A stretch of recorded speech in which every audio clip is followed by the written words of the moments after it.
நண்பர்களுக்கு வணக்கம். இன்னைக்கு 8வது புதிய தமிழ் புத்தகத்துக்கான வீடியோ வந்துட்டு நம்ம லைவில் எடுத்துகிட்டு போகலாம் ரெடி பண்ணிட்டு இருந்தோம். ஆனால் கொண்டு போக முடியல. நான் ரெக்கார்டட் வீடியோ பதிவிடுறேன், தவறாக எடுத்துக்காதீங்க.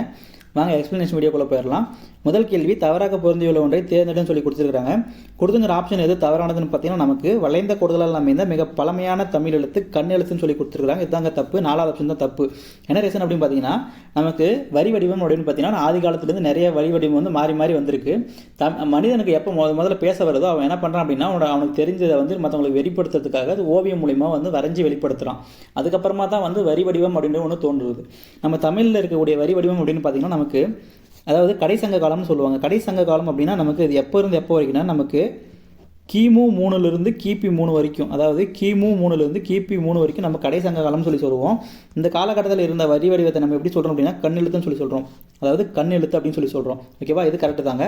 2வது அறிவு கரெக்டு தான். அதுக்கப்புறமா கடைசங்கம் வந்துட்டு நமக்கு கிபி 3ல் முடியுது.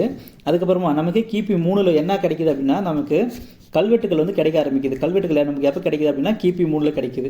அதுக்கப்புறமா கிபி 7வது நூற்றாண்டில் நமக்கு செப்பேடுகள் அப்படின்னு ஒன்று கிடைக்குது. செப்பேடுகள்லாம் செம்பு தகடில் எழுதுவாங்க, அது வந்து செப்பேடுகள்னு சொல்லி சொல்லுவாங்க. இது ரெண்டுமே நமக்கு எப்போ கிடைக்குதுன்னா இது கல்வெட்டு வந்து நமக்கு கிபி 3லையும் செப்பேடு வந்து நமக்கு கிபி 7லையும் கிடைக்குது. இது ரெண்டுலையுமே என்ன வரி வடிவம் நமக்கு காணப்படுது அப்படின்னு பார்த்தீங்கன்னா நமக்கு தமிழ் எழுத்தும் இருக்குது. அதுக்கப்புறமா வட்டு எழுத்து அப்படின்னு சொல்லிட்டு ஒரு எழுத்து இருக்குங்க.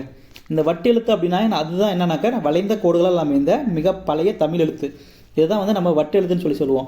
அப்போ நமக்கு தமிழ் எழுத்தும் வட்டு எழுத்தும் எதில் காணப்படுது அப்படின்னு பார்த்தீங்கன்னா ரெண்டுமே சேர்ந்து எதில் கிடைக்குதுன்னா நமக்கு அரச்சலூர் கல்வெட்டு அப்படின்ற ஒரு கல்வெட்டில் கிடைக்குதுங்க. அரச்சலூர் கல்வெட்டில் நமக்கு தமிழ் எழுத்தும் வட்டு எழுத்தும் சேர்ந்து கிடைக்குது. இப்போ பார்த்தீங்கன்னா கொடுத்துங்கிற கூற்று வரி இது பார்த்தீங்கன்னாக்கா நமக்கு நம்ம தமிழ் இப்போ எழுதுறதோட பழைய வரி வடிவம் எதில் இருக்குன்னு பார்த்தீங்கன்னா நமக்கு கருங்கல் சுவர்லையும் செப்பேட்லையும் காணப்படுதுன்னு சொல்லி கொடுத்துரும். இது கரெக்டு தாங்க. அதுக்கப்புறமா கண் எழுத்துன்றது கடைசங்க காலத்தில் இருந்துச்சுன்னு சொன்னாங்க, அதுவும் கரெக்டு தான்.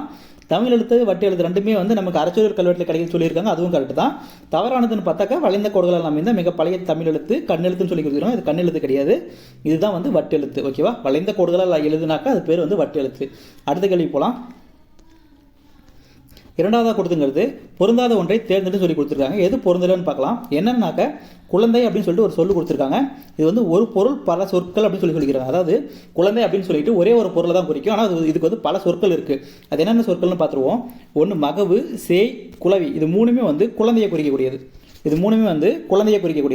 ஆனால் மகளிர் அப்படின்றது குழந்தையை குறிக்கக்கூடிய சொல் கிடையாதுங்க. மகளிர்ன்றது குழந்தையை குறிக்கக்கூடிய சொல் கிடையாது. ஓகேவா, நம்ம அடுத்த கேள்விக்கு போகலாம். அடுத்ததான் 3வது கேள்வி என்ன கொடுத்துருவாங்க பாருங்க. இதில் கொடுத்துங்க இந்த கேள்வி எதுக்காக வந்திருக்கு அப்படின்னு பார்த்தீங்கன்னா நம்ம தமிழில் சோறு அப்படின்னு சொல்லிட்டு ஒரு சொல் இருக்குங்க. இந்த ஒரே சொல்லுக்கான இந்த ஒரு சொல்லுக்கான பொருளவே வந்துட்டு நிறைய சொற்கள் வந்து சொல்லுதுங்க. அது என்னன்னு பார்த்துருங்க. ஒன்று வந்து அறுசுவை உண்டி அமர்ந்திலால் ஊட்ட. அடுத்தது இரடி பொம்மல் பெருகுவீர். அடுத்ததாக பசுந்தினை மூரல் பாலோடு பெருகுவீர். 4வது உப்பிலி புழுக்கள்னு சொல்லி கொடுத்துருக்காங்க. இப்போ கொடுத்துங்கிறதுல இதில் வந்து பார்த்தீங்கன்னா உண்டி, இதில் பொம்மல், இதில் மூரல், இதில் புழுக்கள், இது எல்லாமே எதை குறிக்கும் அப்படின்னா சோறு அப்படின்ற ஒரே பொருளை தாங்க குறிக்கும். எதுனா உண்டி, பொம்மல், மூரல், புழுக்கள், இது நாலுமே வந்துட்டு நமக்கு சோறு அப்படின்ற ஒரு பொருளை தான் குறிக்கும். எந்தெந்த நூலில் இடம்பெற்றுன்னு சொல்லி கொடுத்துருக்காங்க. நமக்கு இது வந்து பார்த்தீங்கன்னா அறுசுவை உண்டி அமர்ந்தால் ஊட்ட அப்படின்றது நமக்கு நாலடியால் இடம்பெற்றுச்சான்னு கேட்டால் ஆமாம், நாலடியால் இருக்குது. அதே மாதிரி இரடை பொம்மல் பெருகுவீர்னா மலைப்படுகலாம் இருக்கான்னு கேட்டால் மலைப்படுகலாம்லாம் இருக்குது. நம்ம மலைப்படுகலாம் தான் வந்து கூத்தராற்றுப்படைன்னு சொல்லி சொல்லுவோம். ஓகேவா, அடுத்ததாக பசுந்தினை மூரல் பாலோடு பெருகுவீர் அப்படின்னு சொல்லி கொடுத்துருக்காங்க. இது வந்து பார்த்தீங்கன்னா நமக்கு பெருமாநாட்டுப்படை அப்படின்னு அதில் தான் வந்து இடம்பெற்ற வரிகளாக இருக்குது. ஓகேவா, பெருமாநாட்டுப்படையில் வந்தது தான் வந்துட்டு பசுந்தினை மூரல் பாலோடு பெருகுவீர். அதாவது அறுசுவை உண்டி அப்படின்னா நமக்கு 6 சுவை கொண்ட சோறு அப்படின்னு சொல்லிட்டு அர்த்தங்க. அதை தான் சொல்கிறாங்க. 6 சுவை கொண்ட ஒரு சோறை வந்துட்டு யார் ஊட்டுறாங்க அப்படின்னா அமர்ந்திலால் அப்படின்னா அந்த வீட்டில் இருக்கக்கூடிய ஒரு பெண். ஓகேவா, அமர்ந்திலால் அப்படின்னா அந்த வீட்டில் இருக்கக்கூடிய ஒரு பெண், மகளிர். ஓகேவா, அடுத்தது இரடி பொம்மல் அப்படின்னா என்ன பொருள் அப்படின்னு பார்த்தீங்கன்னா இரடி அப்படின்னா நமக்கு திணை அப்படின்னு சொல்லிட்டு ஒரு பொருள் இருக்குங்க. அப்போது இரடி பொம்மல் அப்படின்னா திணை சோறுன்னு சொல்லுவாங்க, திணை சோறு. ஓகேவா, அடுத்ததா இதில் வந்து பசுந்தினை மூரல்னு சொல்லியிருக்காங்க. இதில் பசுந்தினை அப்படின்னா நமக்கு அதே சேம் தான். பசுந்தினைன்றது நமக்கு அதே சேம் தான், திணை சோறு தான் இதுவும். ஓகேவா, பசுந்தினை மூரல் பாலோட பெருகுவீர் அப்படின்னாக்க திணை சோறையும் பால் கலந்து சாப்பிடக்கூடியது. அதாவது இது யாருன்னாக்க இது யாருக்கு வருவாங்க அப்படின்னு பார்த்தீங்கன்னா ஆயர்கள், ஆய்ச்சியர்கள் சொல்லுவாங்க. முளை நிலத்தில் வாழக்கூடிய மக்கள் வந்து அந்த உணவை சாப்பிட்டாங்க அப்படின்னு சொல்லக்கூடியது. ஓகேவா, அடுத்ததாக உப்பிலி புழுக்கள் அப்படின்றது நமக்கு சீவக சிந்தாமணியில் இடம்பெற்ற ஒன்று தாங்க. உப்பிலி புழுக்கள் அதில் வந்து பார்த்தீங்கன்னா புழுக்கள்ன்றது நமக்கு சோறை குறிக்கக்கூடிய ஒன்று தான். அப்போ இதில் வந்து பார்த்தீங்கன்னா அனைத்து கூற்றும் சரி அப்படின்றது கரெக்ட், அனைத்துமே சரி அப்படின்றது கரெக்ட். ஓகேவா, 4வது கேள்வி போகலாம். 4வது கேள்வியில் என்ன கொடுத்துருக்காங்க பார்த்தீங்கன்னா நமக்கு கிடைத்துள்ள மிக பழமையான இலக்கண நூல்னு சொல்லி கேட்டிருக்காங்க. நமக்கு கிடைச்சதுல வந்து மிக பழமையான இலக்கண நூல் அப்படின்னு பார்த்தீங்கன்னா நமக்கு தொல்காப்பியம் அப்படின்றது கரெக்ட் தாங்க. தொல்காப்பியம் அப்படின்றது கரெக்ட். நமக்கு கிடைச்சதே மிக பழமையானதுனாக என்ன காரணம் அதை சொல்கிறாங்க அப்படின்னா, நமக்கு இதுக்கு முன்னாடி வந்து அகத்தியம் அப்படின்னு சொல்லிட்டு ஒரு நூல் இருக்கும். அந்த அகத்தியம் தான் வந்து தொல்காப்பியத்துக்கும் பழமையானது. ஆனால் அது நமக்கு முழுமையாக கிடைக்கல. நமக்கு முழுமையாக கிடைச்சது வந்து பார்த்தீங்கன்னா தொல்காப்பியம் தான் கிடைச்சிருக்கு. அதனால தான் வந்து நமக்கு கிடைத்த மிக பழமையான இலக்கண நூல் அப்படின்னு கேட்டாங்கன்னா தொல்காப்பியம்ன்றது தான் கரெக்டான ஆன்சர். ஓகேவா? அடுத்த கேள்வி பார்க்கலாம். அடுத்ததாக பார்த்தீங்கன்னா, செந்தமிழ் தேனி என யாரை பாராட்டினான்னு சொல்லி கொடுத்துருக்காங்க. இதில் வந்து பார்த்தீங்கன்னா செந்தமிழ் தேனி அப்படின்றது யாரை பற்றினது அப்படின்னா பாரதியாரை பற்றினது. இது யார் சொன்னாங்க அப்படின்னு கேட்டால் பாரதிதாசன் சொன்னது. ஓகேவா? அப்போது பாரதியாரோட இயற்பெயர் வந்து பார்த்தீங்கன்னா சுப்பிரமணியம். அப்போது சுப்பிரமணியத்தை பாரதிதாசன் பாராட்டினார் அப்படின்றது கரெக்டான ஆப்ஷனுங்க. இதுக்கான சி ஆப்ஷன் தான் கரெக்ட். அதாவது செந்தமிழ் தேனி என யாரை பாராட்டினார் அப்படின்னு கேட்டாங்க சுப்பிரமணியத்தை பாரதிதாசன் பாராட்டினார். அதாவது பாரதியாரை பாரதிதாசன் பாராட்டினார்ன்றது கரெக்ட். அடுத்து 6வது கேள்வி. ஒரு வாழ்வு நூலாகவும் தமிழகத்தின் செல்வமாகவும் கருதப்படும்னு கேட்டிருக்காங்க. இதில் கொடுத்துங்கிற ஆப்ஷன் எது கரெக்டுன்னு பார்த்தீங்கன்னா நமக்கு திருக்குறள்ன்றது கரெக்டுங்க. திருக்குறள் அப்படின்றது கரெக்ட். அதாவது திருக்குறளை வந்து நம்ம ஒரு வாழ்வு நூலாகவும் தமிழகத்தின் செல்வமாகவும் சொல்கிறோம். இதுதான் வந்துட்டு கரெக்டான ஆப்ஷன். இது வந்து நம்ம பழைய தமிழ் புக்கில் இருக்கிறது அப்படியே கேட்டிருக்கேன். நீங்கள் கண்டிப்பாக தெரிஞ்சுக்கணும். அதுக்காக தான் கொடுத்துருக்கேன். ஓகேவா? அடுத்து பார்ப்போம். அடுத்தது அவர் பொறுத்துக்க என்ன கேட்டிருக்காங்கன்னு பாருங்கள். யாப்பின் உறுப்புகள் அப்படின்னு சொல்லி கொடுத்துருக்காங்க. நமக்கு யாப்பு அப்படின்னா மொத்தமாக வந்து 6 உறுப்புங்க இருக்குது. யாப்பு அப்படின்னா மொத்தமாக 6 உறுப்பு இருக்குது. அதில் முதலாவது வரக்கூடிய எழுத்து, அப்புறமா அசை, அதுக்கப்புறமா சீரு, அதுக்கப்புறமா வந்து பார்த்திங்கன்னா தலை, அடி, தொடை. இதுதாங்க அந்த 6 உறுப்பு. அதாவது நமக்கு முதல்ல வரக்கூடியது எழுத்து, அதுக்கப்புறமா அசை, அதுக்கப்புறமா சீரு, அதுக்கப்புறமா தலை, அதுக்கப்புறம் அடி, லாஸ்ட்டாக வரக்கூடிய தொடை. அதாவது எழுத்துக்கள் அப்படின்னா நம்ம ஒரு எழுத்தை எழுதுவோம். அதாவது நமக்கு உயிர் எழுத்துக்கள் இருக்குது, மெய் எழுத்துக்கள் இருக்குது, ஆயுத எழுத்து, நம்ம தனித்தனி எழுத்துக்களாக இருக்குது. இதெல்லாம் வந்து நம்ம எழுத்துக்கள்னு சொல்லுவோம். இந்த எழுத்துக்களை வச்சு தான் நம்ம என்ன பண்ணுவோம் அப்படின்னா எழுதுவோம். அது எழுதும் போது பல எழுத்துக்கள் வந்து ஒன்னோட ஒன்று சேருது அப்படின்னா அது பேர் அசைன்னு சொல்லுவோம். அந்த பல அசைகள் வந்து ஒன்னோட ஒன்று சேருதுன்னா அது வந்து சீர்னு சொல்லுவோம். அதாவது இப்போ பொறுத்துக அப்படின்னு இருக்குன்னா இது ஃபுல்லாகவே ஒரு சீருங்க. இதில் போ அப்படின்னா ஒரு எழுத்து, அப்போ ரூ அப்படின்னா ஒரு எழுத்து. இப்போ நிறைய எழுத்து இந்த போ, ரூ, இத்து அது வரைக்கும் சேர்த்துனீங்கன்னா நம்ம வந்து ஒரு இதாக பிரிப்போம். அதாவது அதை வந்து எப்படி பிரிப்போம் அப்படின்னா நேரசை நிறையசைன்னு சொல்லி 2 அசையாக பிரிப்போம். அப்போது நம்ம இது வந்து அசை பிரிக்கிறதுன்னு சொல்லுவோம். இப்போ 2ஆக பிரிக்கிறோம். இப்போ அப்படி பிரிக்கிறோம் அப்படின்னா இது வந்து அசைன்னு சொல்லுவோம். தனித்தனியாக இருக்கிறது அசை. அப்போது இது எப்படி சேர்ந்துருக்கு? நமக்கு 2 அசை சேர்ந்துருக்கிறதுனால தான் பொறுத்துக அப்படின்னு சொல்லிட்டு நமக்கு ஒரு சீர் கிடைச்சிருக்கு. அப்போ அசைகள் சேர்ந்தால் நமக்கு சீர் உண்டாகும். இப்போ தலை அப்படின்னா என்னன்னா இந்த மாதிரி 2 வார்த்தைகள் வந்து ஒன்று சேருது அப்படின்னா இங்கே பாருங்க, இங்கே சீர்கள்னு ஒரு வார்த்தை இருக்குது, இங்கே சேர்வது அப்படின்னு ஒரு வார்த்தை இருக்குது. இந்த 2 வார்த்தையும் சேர்ந்துச்சுன்னா அதுக்கு பேர் வந்து தலை. ஓகேவா? 2 சீர்கள் சேர்ந்துச்சுன்னா அதுக்கு பேர் வந்து தலை. இப்போ நிறைய தலைகள் வந்து ஒன்று சேருது அப்படின்னா அதை தான் நம்ம அடிகள் அப்படின்னு சொல்லுவோம். ஓகேவா? இறுதியாக வரக்கூடியது வந்து தொடை அப்படின்னா தொடைனா நிறைய இருக்குங்க. எதுகை தொடை, மோனை தொடை, இயைபு தொடை, முரண் தொடை, அந்தாதி தொடை, இந்த மாதிரி நிறைய இருக்குது. 8 வகையில் இருக்குங்க. தொடை வந்து நமக்கு மொத்தமாக 8 இருக்குன்னு நினைக்கிறேன். 8 இருக்குது. அப்படி பார்த்தீங்கன்னா யாப்போட உறுப்பு 6, தொடை 8. நமக்கு எழுத்து வந்து மொத்தமாக 2 வகைகளுக்கு 2 இருக்குங்க. முதல்ல வந்து சார்பு 2 இருக்கும். அதே மாதிரி ஒன்று இருக்குங்க. நான் அது நம்ம வந்து இலக்கண டாபிக் பார்க்கும்போது ஃபுல்லாக கவர் பண்ணி கொடுத்துட்றேன். இப்போ கொடுக்குறது மட்டும் நம்ம ஆப்ஷன் பார்த்துட்டு போயிடலாம். ஏன்னா அது வந்து லென்த் வீடியோவாக வந்துச்சுனாக்கா நம்ம சப்ஸ்கிரைபர் ஒருத்தர் சொன்னாங்க வீடியோ லென்த்தாக இருந்துச்சுன்னா கொஞ்சம் பார்க்க முடியல, அதனால் டியூரேஷன் கம்மி பண்ணி கொடுங்கன்னு சொல்லி சொன்னாங்க. அதுக்காக முடிஞ்ச அளவுக்கு நான் ஷார்ட்டாக சொல்லி கொடுத்துட்றேன். நீங்கள் பார்த்துக்கோங்க. அதுக்கப்புறம் இலக்கணம் நம்ம தனியாக டாபிக் கவர் பண்ணிக்கலாம். என்ன கொடுத்துருக்குன்னு பாருங்கள். எழுத்துக்கள் சேருவது என்னன்னாக்கா நமக்கு எழுத்து சேர்ந்தால் என்னங்க கிடைக்கும்? நமக்கு எழுத்து சேர்ந்தாக்கா நமக்கு என்ன கிடைக்கும்? அசை கிடைக்கும். அசை சேர்ந்துச்சுனாக்கா நமக்கு கிடைக்கக்கூடியது சீர் கிடைக்கும். அசை சேர்ந்துச்சுன்னா சீர் கிடைக்கும். சீர் சேர்ந்துச்சுன்னா நமக்கு வரக்கூடியது தலை கிடைக்கும். தலைகள் சேர்ந்துச்சுன்னா நமக்கு அடி கிடைக்கும்.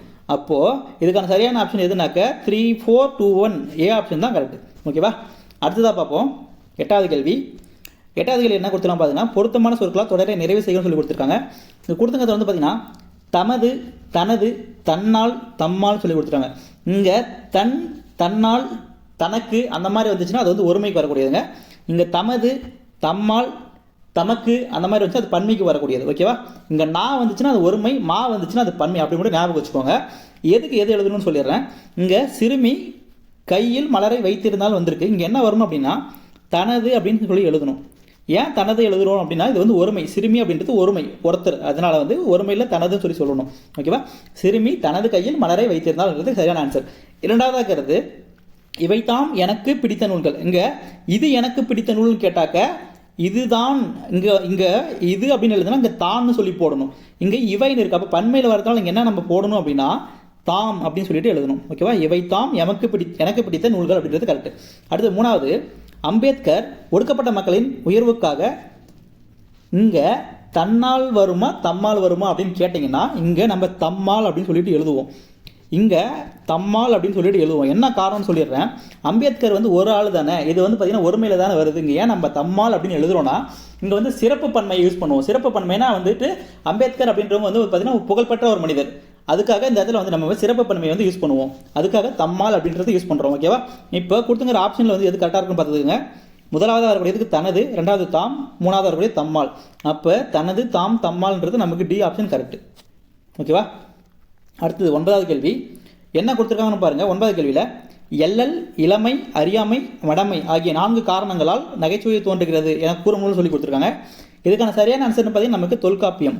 அதாவது தொல்காப்பியம் தான் வந்துட்டு இளமை, அதாவது எல்லல், இளமை, அறியாமை, மடமை ஆகிய 4 காரணங்களால் நகைச்சுவை உணர்வு தோன்றுது அப்படின்னு சொல்லியிருக்கு. ஓகேவா? அடுத்த கேள்வி 10வது கேள்வி என்ன கொடுத்துருக்காங்க பார்த்தீங்கன்னா ஜன்னல் என்பது எம்மொழி சொல்லுன்னு சொல்லி கொடுத்துருக்கான். ஜன்னல் அப்படின்னா நமக்கு போர்ச்சுகீசிய மொழி. அப்போ ஜன்னலுக்கு வந்து நம்ம தமிழ் முன்னோர்கள் வந்து என்ன பேர் சொல்லி அழைச்சாங்க அப்படின்னு கேட்டிங்கன்னா அதுக்கு பேர் வந்துட்டு காலதர். அதாவது காலதர் அப்படின்னு சொல்லிட்டு அழைச்சிருக்காங்க. இதுக்கு பேர் என்னன்னா, இது எப்படி பிரிப்பாங்க அப்படின்னா கால் கூட்டல் அதர்னு சொல்லி பிரிப்பாங்க. இப்போ கால் கூட்டல் அதர்னு சொல்லி பிரிப்பாங்க. கால் அப்படின்னா நமக்கு அதாவது காற்றுன்னு பொருளுங்க. கால் அப்படின்னா காற்றுன்னு பொருள், அதர் அப்படின்னா வழி அப்படின்னு சொல்லிட்டு பொருள். ஓகேவா? அப்போ என்னன்னா காலதர் அப்படின்னா காற்று உள்ளே வரக்கூடிய வழி அப்படின்னு சொல்லிட்டு பொருள். இதுதான் வந்து நம்ம முன்னோர்கள் வந்து ஜன்னலுக்கு அழைச்சிருக்காங்க. அதாவது காலதர்ன்றது நம்ம முன்னோர்கள் ஜன்னலுக்கு வழங்கிய பெயர். ஜன்னல் அப்படின்னா அது வந்து போர்ச்சுகீச சொல். இதை மட்டும் ஞாபகம் வச்சுக்கோங்க. அடுத்ததா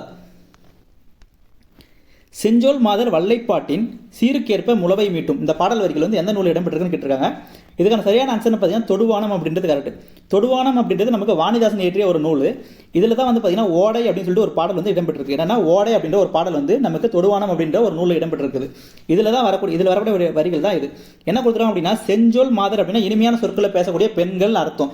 வல்லைப்பாடுன்னு தனியாக கேட்பாங்க. வல்லைப்பாடுனா இதுக்கு வந்து உலக்கைப்பாடுன்னு ஒரு அர்த்தம் இருக்குங்க. இன்னொரு விஷயம் என்னன்னாக்க இது வந்து நெல் குத்தும் போது பாடும் பாட்டுன்னு சொல்லுவாங்க. வல்லைப்பாடுனா நெல் குத்தும் போது பாடும் பாட்டுன்றது கரெக்டான ஆப்ஷனாக வரும். இப்போ செஞ்சோல் மாதர் வல்லைப்பாட்டின் அப்படின்னா அவங்க வந்து நெல் குத்தும் போது ஒரு பாட்டு பாடுறாங்க. அந்த பாட்டுக்கு என்ன பண்ணுதுன்னா நமக்கு ஓடை வந்துட்டு என்னன்னா மெட்டு அமைக்குது அது அப்படின்னு சொல்றாங்க. முளவை மீட்டும். அப்போ அவங்களோட இதுக்கு ஏற்ற மாதிரி அவங்களோட பாட்டுக்கு ஏற்ற மாதிரி வந்துட்டு ஓடை வந்து முளவை மீட்டும் சொல்லியிருக்காங்க அப்படின்னு சொல்லிட்டு நம்ம வந்து வாணிதாசன் வந்து எழுதியிருக்காருங்க. ஓகேவா? இது வரிகள் வந்து நமக்கு ஓடைன்ற பாடலில் தொடுவானம் அப்படின்ற நூலில் இடம்பெற்றிருக்குது. ஓகேவா? அடுத்த கேள்வி பார்க்கலாம். அடுத்த 12வது கேள்வி ஒரு பொறுத்துகை கொடுத்துருக்காங்க. நூல்களும் ஆசிரியருக்கு பேரும். இதில் வந்து பார்த்தீங்கன்னா யானையோடு பேசுதல் அப்படின்றது நமக்கு வா கீதா அவங்க எழுதின நூல், அவங்களோட மொழிபெயர்ப்பு நூலுங்க. அடுத்த தலைமைச் செயலகம் அப்படின்றது சுஜாதாவோடது. தமிழக பழங்குடிகள் அப்படின்னா பக்தவச்சல பாரதி. அதாவது பக்தவச்சல பாரதி. Okay, right. அடுத்தது உமர்கயாம் பாடல்கள் அப்படின்றது பார்த்தீங்கன்னா கவிமணி தேசிய விநாயகத்தோட ஒரு மொழிபெயர்ப்பு நூல். ஓகேவா? இப்போ நமக்கு எது சரியான ஆன்சர் வந்து பார்த்தீங்கன்னா யானையோடு பேசுதல் வா கீதா 4வது வரணும். தலைமைச் செயலகம்னாக்க சுஜாதா 3வது. தமிழக பழங்குடிகள்லாம் பக்தவச்சல பாரதி அதாவது ஃபர்ஸ்ட். அடுத்து உமர்கயாம் பாடல்கள்லாம் கவிமணி தேசிய விநாயகர் 2. அப்போ 4, 3, 1, 2 சரியான ஆன்சர். நமக்கு ஏ ஆப்ஷன்றது கரெக்ட். அடுத்ததா 13வது கேள்வி பெற்றம் புலியின் தோல் போர்த்து மேய்ந்தற்று அப்படின்னு சொல்லி கொடுத்துருக்காங்க. இதுக்கு என்ன ஆன்சர்னு பார்த்தீங்கன்னா நமக்கு இல் பொருள் ஓமை அணின்றது கரெக்டுங்க. ஏன் இது இல் பொருள் ஓமை அணி அப்படின்னு வருதுன்னு பார்த்தீங்கன்னா பெற்றம் அப்படின்னா பசுவை குறிக்கக்கூடியதுங்க. அதாவது ஒரு பசு வந்து ஒரு புலியின் தோலை போர்த்திக்கிட்டு போய் புல்லு மேய்ஞ்சிச்சு அப்படின்னு சொன்னாங்க. அது வந்து உலகத்திலே இல்லாத ஒன்று. அதனால இது வந்து இல் பொருள் ஓமை அணின்றது கரெக்டான ஆன்சர். அடுத்தது 14வது கேள்வி சான்றோருக்கு அழகாவதுன்னு சொல்லி கொடுத்துருக்காங்க. இப்போ வந்து பார்த்தீங்கன்னா சான்றோருக்கு எது அழகு அப்படின்னு சொல்லிட்டு திருவள்ளுவர் சொல்கிறார் அப்படின்னா ஒரு சான்றோர் இருக்கார் அப்படின்னா அவர் வந்துட்டு தன்னை இகழ்ந்து பேசுவாங்க, தன்னை பெருமைப்படுத்தி பேசுவாங்க அப்படின்னு சொல்லிட்டு யாருக்கும் சாதகமாக இல்லாமல் நடுவுநிலைமையில இருக்கணும். இதுதான் வந்து ஒரு சான்றோருக்கு அழகு அப்படின்னு சொல்லிட்டு நம்ம திருவள்ளுவர் சொல்கிறாரு. அப்போ சான்றோருக்கு அழகாவது எதுன்னு கேட்டாங்க நமக்கு நடுவுநிலைமை அப்படின்றது சரியான ஆன்சருங்க. நடுவுநிலைமை அப்படின்றது கரெக்ட். அடுத்தது 15வது கேள்வி பொறுத்துக்கு ஒன்று கொடுத்துருக்காங்க. என்ன கொடுத்துருக்காங்க பார்த்தீங்கன்னா இடை அழகுன்னு சொல்லி கொடுத்துருக்காங்க. இப்போ இந்த இடையை வந்து நம்ம எப்படி பிரிக்கலாம் அப்படின்னா இட்டு கூட்டல் ஐன்னு பிரிக்கலாம். ஓகேவா? இட்டு கூட்டல் ஐ, அதாவது இந்த டையை இட்டு கூட்டல் ஐன்னு பிரிக்கலாம். இப்போ நம்ம ஐ வந்து ஒரு உயிரெழுத்து, அடுத்தது வரக்கூடியதில் முதலாவது இருக்கிறது ஒரு உயிரெழுத்து. அப்போ உயிர் முன் உயிர் வருது. அப்போ உயிர் முன் உயிர்ன்றது இதுக்கு சரியான ஆன்சர். அடுத்தது இங்கே ஒரு மெய்யெழுத்து இருக்குது, இங்கே ஒரு உயிரெழுத்து இருக்குது. அப்போ மெய் முன் உயிர்ன்றது 2வதாக வரக்கூடியது. அப்போ 3வது, அதாவது 4, 3. ஓகேவா? அடுத்தது கிளி மூக்கு கொடுத்துங்கிறாங்க. இங்கே வந்து பார்த்தீங்கன்னா இல்லு கூட்டல் ஈன்னு போடுவேன். அதாவது இல்லு கூட்டல் இ, இதுதான் லீ வரும். ஓகேவா? அடுத்து வந்து இம்மு கூட்டல் ஊ. அப்போ இங்கே எப்படி வருதுன்னா இங்கே வந்து ஒரு உயிரெழுத்து, இங்கே வரக்கூடியதில் ஒரு மெய்யெழுத்து வருது. அப்போ உயிர் முன்னாடி ஒரு மெய், அப்போ இதுக்கு வந்து 2வதாக வரக்கூடியது. அப்போ மீதிக்கிறது வந்து பார்த்தீங்கன்னா இங்கே வந்து ஒரு மெய்யெழுத்து இருக்குது, இங்கே வந்து பார்த்தீங்கன்னா இக்கு வரும், இக்கு கூட்டல் ஈன்னு போடுவோங்க. அப்போ இங்கே இக்கு இருக்குது, அதாவது இங்கே இம்மு இருக்குது, இங்கே இக்கு இருக்குது. அப்போ மெய் முன்னாடி மெய் வருது, அப்போ 1. அப்போ எதுங்க இது சரியான ஆன்சர்? அதுக்கு 4, 3, 2, 1ன்றது சரியான ஆன்சர். 4, 3, 2, 1 சீல தான் இருக்குது. அடுத்ததா 5வது உலகத்தமிழ் மாநாட்டின் போது மாந்தன் தோற்றமும் தமிழர் மரபும் எனும் தலைப்பில் உரை நிகழ்த்தியவன் கேட்டிருக்காங்க. இதுக்கான சரியான ஆன்சர்னு பார்த்தீங்கன்னா நமக்கு தனிநாயகம், அதாவது தேவநாய பவனார்ன்றது கரெக்டுங்க. தேவநாய பவனார் அப்படின்றது கரெக்டு. நமக்கு உலகத்தமிழ் மாநாடு, அதாவது 5வது உலகத்தமிழ் மாநாடு எங்கே நடந்துச்சு அப்படின்னு கேட்பாங்க. மதுரையில் நடந்ததுங்க. மதுரையில் நடந்தது தான் வந்து 5ஆம் உலகத்தமிழ் மாநாடு. எந்த வருஷம்னு கேட்பாங்க, 1981. 1981 நடந்தது தான் வந்து நமக்கு 5ஆம் உலகத்தமிழ் மாநாடு. இதுக்கு தலைமை ஏற்றுக்கினவரும் கேட்பாங்க, எம்ஜிஆர். அதாவது எம்ஜிஆர் தலைமையேற்ற ஒரு மாநாடு. இதில் வந்து சொற்பொழிவாற்றுறது வந்து தேவநேய பாவனார். என்ன தலைப்புன்னு கேட்டாக்க, மாந்தன் தோற்றமும் தமிழர் மரபும் அப்படின்ற தலைப்பில். ஓகேவா. அடுத்தது இந்த 1981 தான் நமக்கு தஞ்சை பல்கலைக்கழகமும் உருவாக்கியிருப்பாங்க. இது ரொம்ப முக்கியமான தகவல். அடுத்து பார்க்கலாம். அடுத்தது 17வது சமண சமய கருத்துக்களை வாதங்களின் அடிப்படையில் விளக்கம்னு சொல்லி கொடுத்துருக்காங்க. இதில் சரியான ஆன்சர் பார்த்தீங்கன்னா நீலகேசி அப்படின்றது கரெக்டுங்க. நமக்கு ஐம்பெரும் காப்பியம் ஐஞ்சிறும் காப்பியம் சொல்லிட்டு நமக்கு 2 பிரிவாக இருக்குங்க. நமக்கு ஐஞ்சிறும் காப்பியம், அதாவது ஐஞ்சிறுங்காப்பியம் வரக்கூடிய 5 நூட்களும் நமக்கு என்னென்னா சமண சமயத்தை சார்ந்ததுங்க. ஐம்பெரும் காப்பியத்தை நம்ம எப்படி பிரிக்கும் அப்படின்னா 1+2+2ன்னு போடுவோம். இதில் ஃபஸ்ட்டு வரக்கூடியது சிலப்பதிகாரம். இது வந்து பார்த்தீங்கன்னா நமக்கு சமய சார்பற்றது, சமய சார்பற்ற நூல். ஆனால் வந்து சமண சமயத்தை சார்ந்த இளங்கோவடிகளால் எழுதப்பட்டது. இது ரொம்ப முக்கியமான தகவல். மீதி இருக்கிற 2 பார்த்தீங்கன்னா எப்படின்னா நமக்கு வளையாபதி, குண்டலகேசி, மணிமேகலை, சீவக சிந்தாமணின்னு சொல்லியிருக்கு. இப்போது சீவக சிந்தாமணி இதுவும் வளையாபதி இது 2மே வந்து பார்த்தீங்கன்னா நமக்கு எந்த சமயம்னு பார்த்தீங்கன்னா இது வந்து சமண சமயத்தை சார்ந்ததுங்க. சீவக சிந்தாமணியும் வளையாபதியும் சமண சமயத்தை சார்ந்தது. மணிமேகலையும் குண்டலகேசியும், அதாவது மணிமேகலையும் குண்டலகேசியும் நமக்கு புத்த சமயம், அதாவது பௌத்த சமயத்தை சேர்ந்த நூல். இப்போ பார்த்தீங்கன்னா இங்கே இருக்கிறது குண்டலகேசி, இது வந்து பௌத்த சமயத்தை சார்ந்த நூல். இதுக்கு ஆப்போசிட்டாக ஒரு நூல் வந்துட்டு வாதிட்டு வருது, அதாவது இது கூட சண்டை போகிறதுக்காக வருது. அது எதுனா நீலகேசி. குண்டலகேசி கூட சண்டை போகிறதுக்காக வந்த நூல் எதுனா நீலகேசி. அப்போ குண்டலகேசி அப்படின்றது நமக்கு புத்த சமய கருத்துக்களை சொல்லுது, நீலகேசி அப்படின்றது சமண சமய கருத்துக்களை சொல்லுது. ஒன்று ஆப்போசிட் அப்படி ஞாபகம் வச்சுக்கோங்க. முடிஞ்சது. அடுத்த 18வது கேள்வி. 18வது கேள்வி என்ன கொடுத்துருக்காங்கன்னா மலரும் மாலையும் நூலின் ஆசிரியர் பேர் கேட்டிருக்காங்க. இதுக்கான சரியான ஆன்சர் பார்த்தீங்கன்னா நமக்கு கவிமணி தேசிய விநாயகம்ன்றது கரெக்ட். அதாவது மலரும் மாலையும் இந்த நூலோட ஆசிரியர் பேர் என்னன்னாக்கா கவிமணி தேசிய விநாயகம் அப்படின்றது கரெக்ட். ஓகேவா. அடுத்தது 19வது கேள்வி. மருந்தின வேண்டாவாம் யாக்கைக்கு அப்படின்னாக்கா அது வந்து எதுனாக்கா நமக்கு திருக்குறளோட வரிகள்ங்க. திருக்குறள் இடம்பெற்றது தான் வந்து மருந்தின வேண்டாவாம் யாக்கைக்கு அப்படின்றது. ஓகேவா. அடுத்தது 20வது கேள்வி. எல்லா சொல்லும் பொருள் குறித்தனவே என்பது நமக்கு தொல்காப்பியரோட வரிகள்ங்க. தொல்காப்பியரோட கூற்று அப்படின்றது சரியான ஆன்சர். எல்லா சொற்களும், அதாவது எல்லா சொல்லும் பொருள் குறித்தனவே, அந்த வரிகள் வந்து எதில் இடம்பெற்றது அப்படின்னா தொல்காப்பியத்தில் இடம்பெற்றது.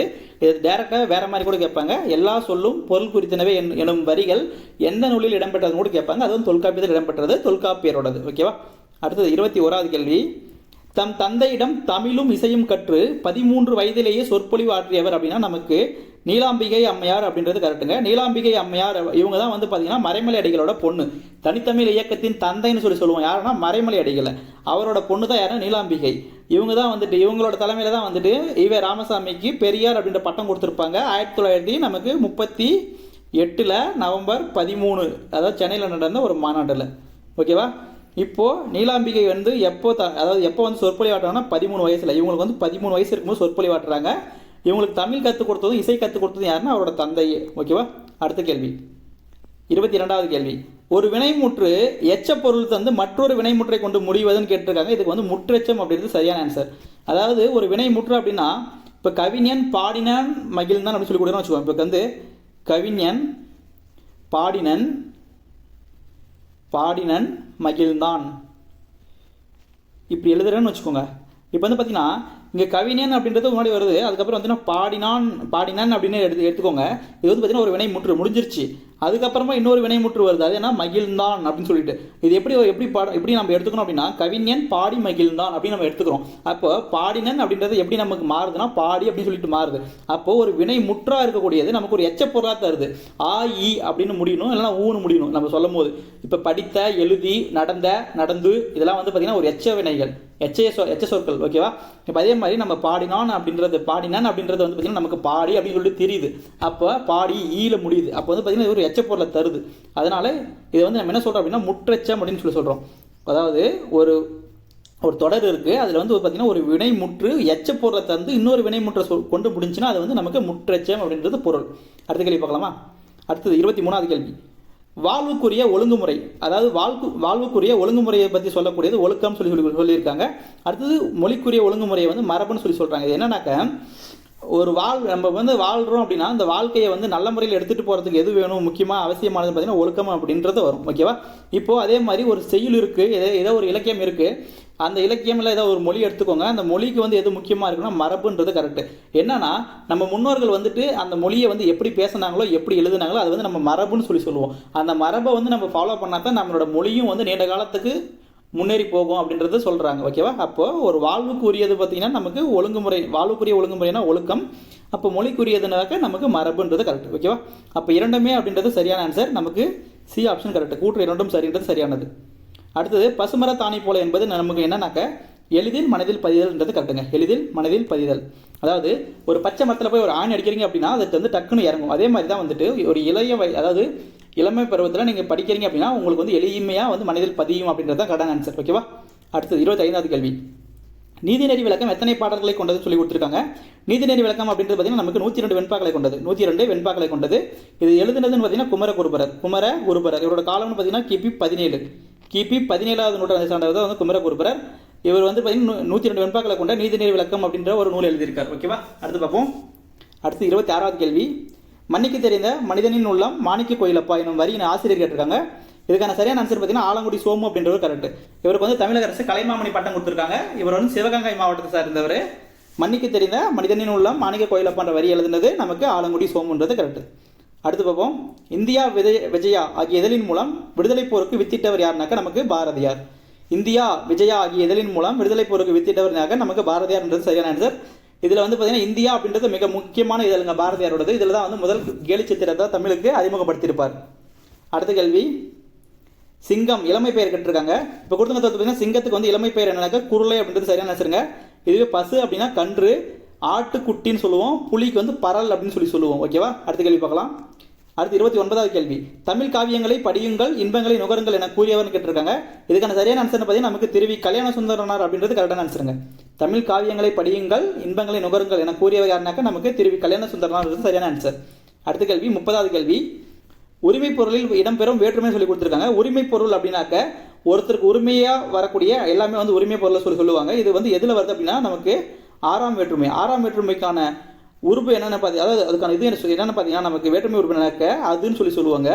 அதாவது எப்படின்னா இப்போ வந்து ராமனது வில்லு இல்லைனா எனது சட்டை அப்படின்னு சொல்லுவோம். இது வந்து இப்போ எனது சட்டை அப்படின்னு சொன்னால் எனக்கானது, என்னோட உரிமை அப்படின்னு சொல்லி நம்ம சொல்கிறோம் இல்லையா, அந்த மாதிரி. அதாவது வந்து பார்த்தீங்கன்னா ஆறாவது வேற்றுமை தான் வந்துட்டு உரிமை பொருளில் வரும். இதுக்கு வந்து இன்னொரு பேர் சொல்லுவாங்க, உரிமைன்றதுக்கு பதிலாக கிழமை பொருள் அப்படின்னு சொல்லுவாங்க. இந்த கிழமை அப்படின்னா இது வந்து உரிமையை குறிக்கக்கூடியது தாங்க. கிழமை அப்படின்னா உரிமை அப்படின்ற ஒரு பொருள் இருக்குது. திருக்குறளை நீங்கள் படிப்பீங்க, ஒரு இடத்துல இருக்கும். அது கிழமை அப்படின்னா அது வந்து உரிமை பொருள் வரக்கூடியது தான். இப்போ உரிமை பொருள் டேரெக்டாக கொடுப்பாங்க, அப்படின்னா கிழமை பொருள் வரக்கூடிய வேற்றுமைன்னு சொல்லி கொடுப்பாங்க. ரெண்டுமே வந்து நமக்கு ஆறாம் வேற்றுமை தான். அடுத்த 31வது கேள்வி. காசுக்காக பாடுபவன் கவிஞன் அல்லன்னு சொல்லி கொடுத்துருக்காங்க. காசுக்காக பாடுபவன் கவிஞன் அல்லன் அப்படின்னு சொன்னது யாருன்னா முடியரசன். முடியரசனோட வரிகள் தாங்க இது. காசுக்காக பாடுபவன் கவிஞன் அல்லன் இந்த சொன்னது யாருன்னா முடியரசன். முடியரசன் வந்து பாரதிதாசன் பரம்பரைகளில் மூத்த கவிஞராக இருக்கக்கூடியவர். துரைராசு அப்படின்னு சொல்லிட்டு ஒரு இயற்பெயர் இவருக்கு உண்டு. ஓகேவா? அடுத்ததா. எனக்கு பிடித்த நூல்களுடன் வாழ்நாள் முழுவதும் சிறையில் அடைத்தாலும் மகிழ்ச்சி அடைவேன் என கூறியவர் கேட்டிருக்காங்க. இந்த கூற்றுக்கு யார் உரியவர் அப்படின்னு பார்த்தீங்கன்னா ஜவஹர்லால் நேரு அப்படின்றது சரியான ஆன்சருங்க. அதாவது எனக்கு பிடித்த நூல்களுடன் வாழ்நாள் முழுவதும் சிறையில் அடைத்தாலும் மகிழ்ச்சி அடைவேன் என கூறியவர் யாருனாக்க நமக்கு ஜவஹர்லால் நேருன்றது சரியான ஆன்சர். ஓகேவா? அடுத்த கேள்வி 33வது. தமிழில் தோன்றிய முதல் காப்பியமாகவும் குடிமக்கள் காப்பியமாகவும் கருதப்படும் நூல் சொல்லி கொடுத்துருக்காங்க. இது எது சரின்னு பார்த்தீங்கன்னா நமக்கு சிலப்பதிகாரம் அப்படின்றது கரெக்டுங்க. இதுதான் வந்து நம்ம தமிழில் தோன்றிய மிக முக்கியமான முதன்மையான காப்பியம். இது வந்து பார்த்தீங்கன்னா கிபி 2ஆம் நூற்றாண்டில் இளங்கோவடிகளால் இயற்றப்பட்டது. இன்னொன்று வந்து பார்த்தீங்கன்னா இதோட சமயம்னு பார்த்தீங்கன்னா இது சமய சார்பற்ற நூல். ஆனால் இது எழுதுனவர் வந்து சமண சமயத்தை சார்ந்தவர். அது முக்கியமானது. நமக்கு சிலப்பதிகாரம் வந்து சமண சமயத்தை சார்ந்த கூற்று காரணத்தில் கொடுத்தாங்கன்னா அது தப்புங்க. சிலப்பதிகாரம் வந்து சமண சார்பற்ற, அதாவது சமய சார்பற்ற நூலாக கருதப்படுது. ஓகேவா? அடுத்ததாக பார்ப்போம். அடுத்ததா தம்பிரான் தோழர் எனும் சிறப்பு கொண்டவர் சொல்லி கொடுத்துருக்காங்க. இது தம்பிரான் தோழர் அப்படின்னா நம்ம யாரை சொல்லுவோம் அப்படின்னா சுந்தரரை சொல்லுவோம். ஓகேவா? இவரை தான் வந்து தம்பிரான் தோழர் அப்படின்னு சொல்கிறோம். இவர் வந்து பார்த்தீங்கன்னா நம்பியார் ஊரார் அப்படின்னு சொல்லிட்டு இன்னொரு பேர் சொல்லுவாங்க. நம்பியார் ஊரார் அப்படின்னாலும் தம்பிரான் தோழன், அதாவது தோழர் அப்படின்னாலும் சுந்தரரை குறிக்கக்கூடியது. இதில் வந்து பார்த்தீங்கன்னா மருள் நீக்கியார் இது யாரோட இயற்பெயர் அப்படின்னு பார்த்தீங்கன்னா நம்ம திருநாவுக்கரசர்னு சொல்லுவோம் இல்லைங்களா. திருநாவுக்கரசரோட இயற்பெயர் வந்து பார்த்தீங்கன்னா நமக்கு மருவுக்கரசர் அப்படின்றது, அதாவது மருள் நீக்கியார் அப்படின்றது கரெக்ட். ஓகேவா? மருள் நீக்கியார் அப்படின்றது நமக்கு திருநாவுக்கரசரோட இயற்பெயர். திருநாவுக்கரசருக்கு வேற பேர் இருக்குங்க. அப்பர்னு சொல்லுவாங்க. அப்புறம் வந்து திருநாவுக்கரசர் ஒன்று இருக்குது. அடுத்து வந்து பார்த்தீங்கன்னா மருள் நீக்கியார், அப்புறம் இன்னும் தாண்டக வேந்தர், இதெல்லாம் வந்து பார்த்தீங்கன்னா நமக்கு திருநாவுக்கரசர் சொல்லக்கூடியது. ஓகேவா? அடுத்து பார்ப்போம். அடுத்ததா தேவார பாடலை தொகுத்தவர் சொல்லி கொடுத்துருக்காங்க. தேவார பாடல் அப்படின்னா சைவ திருமுறையில் முதலாவதாக வரக்கூடிய முதல்ல 7 பாடல்களை தான் தேவார பாடல்னு சொல்லுவாங்க. இந்த முதல் 3 எழுதுனது பார்த்தீங்கன்னா திருஞான சம்பந்தர், திருநாவுக்கரசர், அப்புறம் சுந்தரர். இவங்களது பார்த்தீங்கன்னா 1 2 3 ஃபர்ஸ்ட் உள்ளது. ரெண்டாவது வந்து பார்த்தீங்கன்னா 4 5 6 சுந்தரர் 7வது திருமுறை. இப்போ பார்த்தீங்கன்னா இந்த 7மே சேர்ந்தது தான் வந்துட்டு நமக்கு தேவாரம். இதை தொகுத்தது யாருன்னு பார்த்தீங்கன்னா நமக்கு நம்பியாண்டார் நம்பி அப்படின்றவங்க தொகுத்துருக்காங்க. யாருன்னா நம்பியாண்டார் நம்பி தொகுத்தது தான் வந்து தேவார பாடல். ஓகேவா? அடுத்ததா 36வது இங்கே கொடுத்துருக்கிறது வந்து பார்த்தீங்கன்னா நமக்கு கலித்தொகையில் இடம்பெறக்கூடியதுங்க. கலித்தொகை வந்து ஒரு முக்கியமான சங்க இலக்கிய நூல். இதில் என்ன கொடுத்துருக்காங்கன்னா பண்பெனப்படுவது அப்படின்னு சொல்லி முடிச்சிருக்காங்க. இதில் வந்து பார்த்தீங்கன்னா பண்பெனப்படுவது அப்படின்னாக்க நமக்கு பாடறிந்து ஒழுகுதல் அப்படின்றது கரெக்டுங்க. பண்பெனப்படுவது பாடறிந்து ஒழுகுதல் அப்படின்றது கரெக்டு. இதில் வந்து பார்த்தீங்கன்னா தன்கிளை செராமை அப்படின்னா அன்பெனப்படுவது. இது வந்து பார்த்தீங்கன்னா அன்பை குறிக்கக்கூடியது. அன்பெனப்படுவது தன்கிளை செராமை அப்படின்னாக்க நம்ம சுற்று வட்டாரத்தில், அதாவது நம்ம உறவினர்கள்கிட்ட வந்து நம்ம வந்து நட்புறவு நல்ல முறையில் இருக்கணும், நம்மளோட நட்பு வந்து நல்ல முறையில் நம்ம பாதுகாத்துக்கணும் அப்படின்னு சொல்லி சொல்கிறாங்க. அதாவது அன்பெனப்படுவது தன்கிளை செராமை, நம்மளோட அதாவது நம்மளை சுற்றி இருக்கிற அந்த உறவினர்கள் கூட நம்ம சுமூகமாக இருக்கணும் அப்படின்னு சொல்லக்கூடியது. அடுத்ததா பேதையார் சொல் நோன்றல்னு சொல்லி கொடுத்துருக்காங்க. அடுத்து வந்து பார்த்தீங்கன்னா கூறியது மராமின்னு சொல்லி கொடுத்துருக்காங்க. இது ரெண்டுத்துக்கானதும் வந்து நீங்கள் என்ன பண்ணுறீங்கன்னா உங்கள் தமிழ் புக்கில் கலித்தொகையில் கொடுத்துருப்பாங்க. அது என்னன்னு சொல்லிட்டு நீங்கள் பார்த்து கமெண்ட் பண்ணுங்கள். ஏன்னா நீங்கள் தெரிஞ்சுக்கணும். எல்லாமே நானே சொல்லிட்டு இருந்தா நீங்கள் வந்துட்டு காதில் கேட்டு கம்முன்னு போயிடுவீங்க. உங்களுக்கு தெரிஞ்சுக்கணும், இது என்னென்ன தெரிஞ்சுக்கணும்னு ஆர்வம் இருந்துச்சுன்னா நீங்கள் கண்டிப்பாக இதில் கமெண்ட் பண்ணுவீங்க. ஓகேவா? அடுத்தது நான் பார்க்கலாம். அடுத்ததா 37வது கேள்வி என்னன்னா தமிழ் எழுத்துக்களின் வரி வடிவத்தில் மிக பெரும் சீர்திருத்தம் செய்தவர் அப்படின்னா இதில் 2 ஆப்ஷன் இருக்குதுங்க. ஒன்று வந்து தந்தை பெரியார், இன்னொன்று வீரமாமுனிவர். 2 பேருமே எழுத்து சீர்திருத்தம் செஞ்சவங்க தான். அப்போ இது எது ஆப்ஷனாக போடுறது அப்படின்னா நம்ம புக்கில் கரெக்டாக இதே மாதிரி கொடுத்துருப்பாங்க. மிக பெரும் சீர்திருத்தம் செய்தவர் அப்படின்னு சொல்லிட்டே கொடுத்துருப்பாங்க. இந்த இடத்த நீங்கள் நோட் பண்ணணும். இதுக்காக இப்படி பார்த்தீங்க அப்படின்னா வீரமாமுனிவர் அப்படின்றது தான் கரெக்டான ஆன்சர். என்னன்னா மிக பெரும் சீர்திருத்தம் செய்தவர் சொல்லிட்டு புக்கில் அப்படியே கொடுத்துருப்பாங்க. அதுக்கான ஆன்சர் வந்து வீரமாமுனிவர் தான். ஆனால் தந்தை பெரியாரும் எழுத்து சீர்திருத்தம் செஞ்சவங்கலாம் முக்கியமானவங்க. வீரமாமுனிவர் ஆப்ஷனில் இல்லை அப்படின்னா நீங்கள் தந்தை பெரியாரை சூஸ் பண்ணணும். ஓகேவா? அடுத்த கேள்வி. அடுத்ததா உலக பாதுகாப்பு, அதாவது உலக இயற்கை வள பாதுகாப்பு தினம் சொல்லி கொடுத்துருக்காங்க. சரியான ஆன்சர்னு பார்த்தீங்கன்னா நமக்கு ஜூலை 28ன்றது சரியான ஆன்சருங்க. ஜூலை 28ன்றது சரியான ஆன்சர். ஓகேவா? அடுத்து பார்க்கலாமா? அடுத்ததா விகார புணர்ச்சி எத்தனை வகைப்படும் சொல்லி கொடுத்துருக்காங்க. நமக்கு வந்து பார்த்தீங்கன்னா புணர்ச்சி மொத்தமாக 2 இருக்குங்க. இயல்பு புணர்ச்சி, விகார புணர்ச்சி அப்படின்னு சொல்லிட்டு. இதில் விகார புணர்ச்சி அப்படின்றது பார்த்தீங்கன்னா நமக்கு மொத்தமாக 3 வகைப்படும். ஒன்று வந்து தோன்றல், அடுத்தது திரிதல், அடுத்தது கெடுதல். தோன்றல் அப்படின்னா 2 எழுத்து வந்து ஒன்னோட சேரும் போது அந்த இடத்துல வந்து புதுசாக ஒரு மெய்யெழுத்து தோன்றுச்சு அப்படின்னா அது வந்து தோன்றல் விகார புணர்ச்சி. அதுவே திரிதல் அப்படின்னா இப்போ வந்து பார்த்தீங்கன்னா இட்டு இருக்கும், அது வந்து இறா மாறும், அந்த மாதிரி ஏதாவது சொல்லணும். ஒரு எழுத்து இன்னொரு எழுத்தா மாறுறது வந்து நமக்கு திரிதல் விகார புணர்ச்சி. அதுக்கப்புறமா கெடுதல் அப்படின்னா இப்போ வந்து பார்த்தீங்கன்னா இப்போ எக்ஸாம்பிள் சொல்ல போனால் இந்த பண்பு தொகையிலலாம் வந்துட்டு இம்மு இருக்குங்க, இம்மு வரும். அந்த இம்மு வந்து கெட்டுட்டு அதுக்கப்புறமா நமக்கு வந்து சேர்ந்து போனரும். இப்போ செம்மை கூட்டல் தமிழ் அப்படின்னு இருக்குன்னு வச்சுக்கோங்க. இது எப்படி எழுதுறோம்னா நம்ம செந்தமிழ் நம்ம எழுதுறோம் இல்லைங்களா? அப்போ இது வந்து நமக்கு திரிதல் அந்த மாதிரி நிறைய இது வந்து உள்ள வந்து மாறி புணர்ந்து வரும். ஓகேவா? அப்போ இது வந்து பார்த்தீங்கன்னா விகார புணர்ச்சி அப்படின்னா மொத்தமாக வந்து 3 இருக்குது. அதில் வந்து ஒன்று தோன்றல், இன்னொன்று வந்து திரிதல், இன்னொன்று வந்து கெடுதல். கெடுதல்னா இருக்கிறது கெட்டு போயிடும், அவ்வளோதான். சிம்பிளாக சொல்லலாம், அவ்வளோதாங்க. இருக்கிற எழுத்து காணாமல் போயிடும், அது வந்து கெடுதல் புணர்ச்சி. ஓகேவா? அடுத்த பார்ப்போம். அடுத்ததா உலகம் 5 பூதங்களால் ஆனது என்பதை தொல்காப்பியர் எவ்வரிசையில் கூறுகிறார் அப்படின்னு சொல்லி கொடுத்துருக்காங்க. தொல்காப்பியரோட ஒரு பாடல் வரிகள் இருக்குங்க. அதாவது நிலம் நீர் தீ வலி விசும்போடு 5ம் கலந்த மயக்கம் உலகமாதலின் அப்படின்னு சொல்லிட்டு முடியுங்க. அந்த வரிசையில் நீங்கள் பார்த்தீங்க அப்படின்னா நிலம் முதலாவதாக வரும், அது தொடர்ந்து நீர் இருக்கும், நீருக்கு அப்புறமா நம்ம வரக்கூடியது தீ இருக்கும், தீக்கு அப்புறமா காற்று, அதுக்கப்புறமா ஆகாயம். C option correct. நிலம் நீர் தீ வலி விசும்போடு 5ம் கலந்த மயக்கம் உலகமாதலின்னு சொல்லிட்டு வரிகள் முடியுங்க.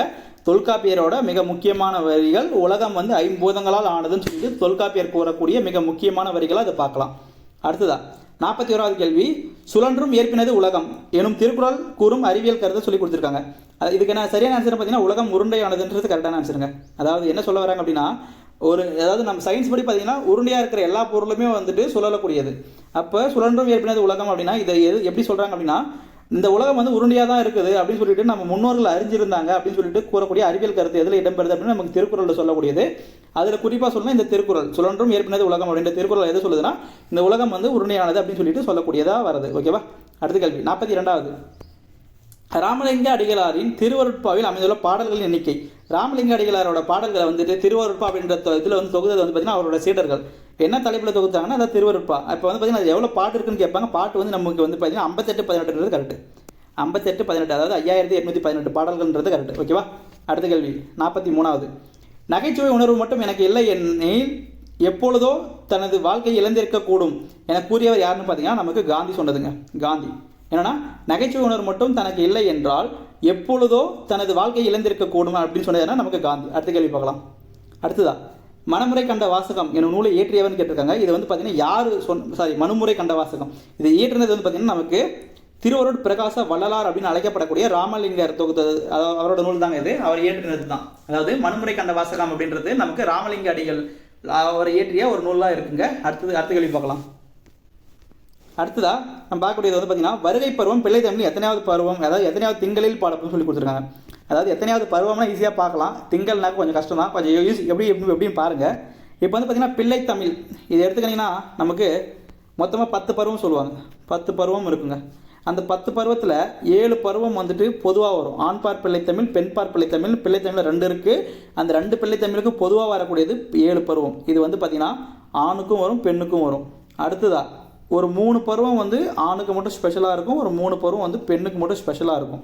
இதில் இப்போ இங்கே வந்து இந்த 7 பருவம் எப்படி வரும்னு பார்த்தீங்கன்னா நமக்கு காப்பு, செங்கீரை, அப்புறமா வந்து பார்த்திங்கன்னா தாள், இது 3 ஒரு செட்டாக வச்சுக்கோங்க. காப்பு, செங்கீரை, தாள் இது 3 ஒரு செட்டாக வச்சுக்கோங்க. அடுத்தது காப்பு, செங்கீரை, தாள், சப்பானி, முத்தம். சப்பானி, முத்தம் இது வந்து அடுத்த 2. சப்பானி முத்தம் கொடுத்தான்ற மாதிரி வச்சுக்கோங்க, ஏதோ ஒன்று வச்சுக்கோங்க. சப்பானி, முத்தம். அடுத்ததா வருகை, அம்புலி. வருகை, அம்புலி இது வந்து மொத்தமாக 7 பருவம் வருங்க. முதல்ல இருக்கிறதுல 3 இருக்குது, அடுத்து 2 இருக்குது, இங்கே ஒரு 2 இருக்குது, மொத்தம் 7 பருவம் ஆச்சா. இப்போ நம்ம கேட்குறது வந்து வருகை பருவம். வருகை பருவம் எத்தனாவது பருவமாக வருதுன்னு பார்த்தீங்கன்னா இங்கே வந்து 3 இருக்குங்க. இதில் வந்து இங்கே வந்து 2 இருக்குது, மொத்தம் 5 ஆயிடுச்சு. இங்கே வரக்கூடியது வருகை 6வது பருவமாக வருது. 6வது பருவமாக வருது. இந்த 6வது பருவத்துக்கு எத்தனாவது திங்களில் பாடுறாங்க அப்படின்னா எத்தனாவது திங்கள்லாம் மாதம் என்ற பொருளை குறிக்கக்கூடியது. அப்போ எத்தனாவது மாதத்தில் பாடுறாங்க அப்படின்னு கேட்குறாங்க. இப்போ என்ன பண்ணுங்கள், நீங்கள் என்ன பண்ணுங்கன்னா இப்போ ஒரு இதுக்கு நம்பர் போட்டுருங்க. நம்பர் எப்படி போடுறீங்கன்னா முதல் 2 மாதத்தை விட்டுருங்க, 3வது மாதத்துலேருந்து நம்பர் போட ஆரம்பிங்க. இப்போ 3ஆம் மாதம் போட்டிங்கன்னா இங்கே வந்து 3, இங்கே 5, இங்கே 7, இங்கே 9, இங்கே 11, இங்கே 13. அப்போ வருகை பருவம் நமக்கு எத்தனாவது மாதத்தில் வருதுன்னா நமக்கு 13வது மாதத்தில் வரக்கூடியது. ஓகேவா. அடுத்தது ஆண்பார் பிள்ளை தமிழுக்கு சொல்லுவாங்க சிற்றில், சிறுவரை, சிறுத்தேர் அப்படின்றது நமக்கு ஆண்பார் பிள்ளை தமிழ் வரக்கூடிய 3 பருவங்களும். பெண்பார் பிள்ளை தமிழ் அப்படின்னு எடுத்துக்கிட்டீங்கன்னா கலங்கு, அம்மானை, ஊசல்னு சொல்லிட்டு ஒரு 3 பருவம் இருக்கும். ஓகேவா. அடுத்து பார்க்கலாம். அடுத்தது வந்து பார்த்தீங்கன்னா 46வது கேள்வி என்ன கொடுத்துருவோம் பார்த்தீங்கன்னா தமிழை வடமொழியின் வல்லாண்மையினின்றியும் மீட்பதற்காகவே இறைவன் என்னை படைத்தான் என கூறியவர் அப்படின்னு சொல்லி கொடுத்தாக்க இது யார் சொன்னது அப்படின்னு பார்த்தீங்கன்னா நமக்கு தேவநேய பாவனார் சொல்றதுங்க. தேவநேய பாவனார் கூறினது தான் வந்து பார்த்தீங்கன்னா தமிழை வடமொழியின் வல்லாண்மையினின்றியும் மீட்பதற்காகவே இறைவன் என்னை படைத்தான் அப்படின்னு சொன்னது நமக்கு தேவநேய பாவனார். அடுத்தது 47வது கேள்வி அறம் என்பதன் பொருள் அப்படின்னா இதில் வந்து பார்த்தீங்கன்னா இந்த அறம் அப்படின்னா நமக்கு வந்துட்டு கூர்மையான, அதாவது வாளை கூர்மையாக்கும் கருவி அப்படின்றது கரெக்டுங்க. அதாவது இந்த அறம் அப்படின்னா வாளை கூர்மையாக்கும் கருவி அப்படின்றது கரெக்டு. அடுத்தது வந்து பார்த்தீங்கன்னா 48வது கேள்வி 2ஆம் வேற்றுமையின் வேறு பெயர்னு கேட்டிருக்காங்க. 2ஆம் வேற்றுமையோட வேறு பெயர் என்னன்னு பார்த்தீங்கன்னா நமக்கு செய்யப்படும் பொருள் வேற்றுமை அப்படின்றது சரியான ஆன்சருங்க. அதாவது செய்யப்படும் பொருள் வேற்றுமை அப்படின்றது சரியான ஆன்சர். அதாவது 2வது வேற்றுமையை செய்யப்படும் பொருள் வேற்றுமைன்னு சொல்லுவாங்க, 3வது வேற்றுமையை செய்யப்பாட்டு பொருள் வேற்றுமைன்னு சொல்லுவாங்க. இதே மாதிரி நமக்கு முதல் வேற்றுமையை எழுவாய் வேற்றுமைன்னு சொல்லுவாங்க, கடைசி 8வது வேற்றுமையை விழி வேற்றுமைன்னு சொல்லுவாங்க. ஓகேவா. அடுத்தது வந்து பார்த்தீங்கன்னா 49வது கேள்வி என்ன கொடுத்துருக்காங்கன்னு பாருங்கள். தலைவணங்கு என்பது சொல்லி கொடுத்துருக்காங்க. தலைவணங்கு அப்படின்னா நமக்கு வேற்றுமை தொகையை குறிக்கக்கூடியது. அதாவது தலைவணங்கு அப்படின்றது தலையால் வணங்கு அப்படின்னு சொல்லி வரும். அப்போ ஆள் அப்படின்னா நமக்கு 3வது வேற்றுமையாக வரக்கூடியது. இது இன்னும் ஸ்பெசிஃபிக்காக சொல்லணும் எந்த வினைத்தொகை எந்த வேற்றுமை தொகை அப்படின்னு பார்த்தீங்கன்னா நமக்கு 3ஆம் வேற்றுமை தொகை அப்படின்றது சரியான ஆன்சர். ஓகேவா. அடுத்ததா 50வது கேள்வி தவறாக பொருந்தியுள்ள ஒன்றை தேர்ந்தெடுத்து சொல்லி கொடுத்துருக்காங்க. இந்த கொடுத்துங்கிறதுல ஆப்ஷன் பாருங்க என்னென்ன வருதுன்னு பாருங்க. ஓரறிவுன்னு சொல்லி கொடுத்துருக்காங்க. ஓரறிவு அப்படின்னா தொடுதல் உணர்வு மட்டும் இருக்கணும். இது யார் சொன்னதுன்னு பார்த்தீங்கன்னா தொல்காப்பியர் சொன்னது. உலக உயிர்களை வந்து 6 வகையாக வகைப்படுத்துன்னு யாருன்னு கேட்பாங்க, அது வந்து தொல்காப்பியர் பண்ணியிருக்காருங்க. அது வந்து பார்த்தீங்கன்னா ஓரறிவு அப்படின்னா தொட்டு உணரக்கூடிய உயிருள்ள பொருட்கள். தொட்டு உணரக்கூடியதுன்னா இப்போ புல் மரம் எடுத்திங்கன்னா அதுக்கு வந்து தொடுதல் உணர்வு, அதாவது அதுக்கு வந்து ஒரு உருவம் இருக்குது அப்படின்னா அது வந்து தொடுதல் உணர்வு இருக்குன்னு அர்த்தம். இப்போ எதுக்கு உருவம் இருக்குன்னா புல்லுக்கும் மரத்துக்கும் ஒரு உருவம் இருக்குது, அப்போ அது வந்து தொடுதல் உணர்வு இருக்குது, அது வந்து ஓரறிவுன்றது சரியான ஆன்சர் தான். அடுத்தது ஈரறிவுன்னு சொல்லி கொடுத்துருக்காங்க. ஈரறிவு அப்படின்னா உங்கள் முகத்தை ஞாபகம் வச்சுக்கோங்க. உங்கள் முகத்தில் வாய் கீழே இருக்குது, மூக்கு மேலே இருக்குது, கண் அதுக்கு மேலே இருக்குது, அதுக்கப்புறமா சைடில் காது இருக்குது. இந்த இதை மட்டும் ஆர்டர் வச்சுக்கோங்க. வாய், அதுக்கு மேலே மூக்கு, அதுக்கு மேலே கண், சைடில் காது, இப்படி எடுத்துக்கினீங்க அப்படின்னா நமக்கு தொடுதல் உணர்வு கூட சுவைத்தல் உணர்வு இருந்துச்சுன்னா அது வந்து ஈரறிவுங்க. அது வந்து நத்தையும் சங்கும் அது கூட மூக்கு மேலே இருக்கா, அப்போ தொடுதல், சுவைத்தல், முகர்தல், வாசனையை உணரக்கூடிய தன்மை இது இருக்கிறது 3 அறிவு. அப்போ எதுக்குன்னா எறும்பு, கரையான், அட்டை இது வந்து 3 அறிவு கொண்டது. அடுத்து 4 அறிவு அப்படின்னா இப்போ சொன்னது கூட சேர்த்து பார்த்தல் உணர்வு எதுக்கு இருக்கோ அது 4 அறிவு. அப்போ எதுக்கு பார்த்தல் உணர்வு வருது அப்படின்னு பார்த்தீங்கன்னா நமக்கு இங்கே கொடுத்துக்கிறதுல விலங்கு, பறவைன்னு சொல்லி கொடுத்துருக்குறாங்க. இதுக்கு முன்னாடியே பார்த்தீங்கன்னா தும்பி, ஊசல், வண்டு இதெல்லாம் எடுத்திங்கன்னா இதுக்கு வந்து பார்க்கக்கூடிய திறன் இருக்குது. ஓகேவா? தும்பி, அப்புறம் வந்து பார்த்தீங்கன்னா ஈசல், அது கூட பார்த்தீங்கன்னா வண்டு, இதெல்லாம் வந்து பார்த்தீங்கன்னா பார்க்கக்கூடிய திறன் பெற்றது. இதெல்லாம் வந்து 4 அறிவு. இப்போ 5வது அறிவு அப்படின்னா இப்போ சொன்னது கூட கேட்டல் உணர்வு. இங்கே இருக்கக்கூடிய விலங்கு, பறவைக்கு கேட்கக்கூடிய தன்மை இருக்குது. அதனால் அது வந்து 5வது அறிவாக வரணும். ஆனால் இங்கே 4வது அறிவுன்னு சொல்லி கொடுத்துருக்குறாங்க. இது வந்து 5வது அறிவு அடுத்த நிலைக்கே போகுது. அப்போ இது தப்பாக இருக்குது. அப்புறமா 6வது அறிவு உடையதுன்னு சொல்லி கொடுப்பாங்க. அது வந்து நம்ம மனிதர்கள். அதாவது இப்போ சொன்ன 5 அறிவு கூட சேர்த்து அதாவது வந்து பார்த்தீங்கன்னா ஒப்பிட்டு ஆராயிடுது. அதாவது வந்து பார்த்தீங்கன்னா இது தப்பா ரைட்டா அப்படின்னு சொல்லிட்டு ஆலோசித்து முடிவெடுக்கக்கூடிய திறன், அதாவது பகுத்தறிவு திறன் யாருக்கு இருக்கோ அவங்கள வந்து 6வது அறிவுன்னு சொல்லுவாங்க. அது நம்ம மனிதர்கள். ஓகேவா? 50 கொஸ்டின் முடிஞ்சிச்சு. மீதி 50 கொஸ்டின் அப்படி கண்டினியூஸாக பார்க்கலாம். பாருங்க.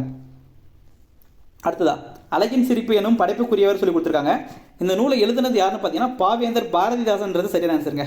A option correct. பாரதிதாசனோட நூல் தான் வந்து அழகின் சிரிப்பு. அடுத்ததாக 52வது கேள்வி, புள்ளிருக்கு வேலூரில் எழுந்தருளி இருக்கும் முருகன் மீது பாடல் பாடியவர்னு சொல்லி கொடுத்துருக்குறாங்க. புள்ளிருக்கு வேலூரில் எழுந்தருளி இருக்கும் முருகன் மீது பாடல் பாடியவர் சொல்லி கொடுத்துருக்காங்க. இதில் வந்து பார்த்தீங்கன்னா என்னென்னா இங்கே புள்ளிருக்கு வேலூர் அப்படின்னா வைத்தீஸ்வரன் கோயிலை குறிக்கக்கூடியதுங்க. அதாவது வைத்தீஸ்வரன் கோயிலை குறிக்கக்கூடியது. அங்கே இருக்கக்கூடிய முருகனோட பேர் என்னென்னு பார்த்தீங்கன்னா நமக்கு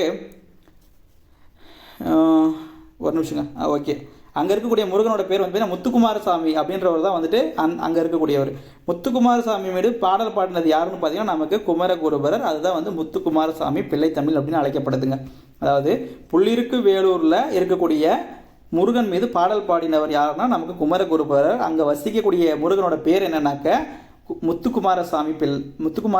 ஓகேவா? அந்த முத்துக்குமாரசாமியோட அவர் மேலே வந்து பிள்ளைத்தமிழை இயற்றினது தான் வந்துட்டு முத்துக்குமாரசாமி பிள்ளைத்தமிழ். அது எழுதினது வந்து குமரகுருபரர் அப்படின்ட்டு சொல்லிட்டு பார்க்குறோம். ஓகேவா?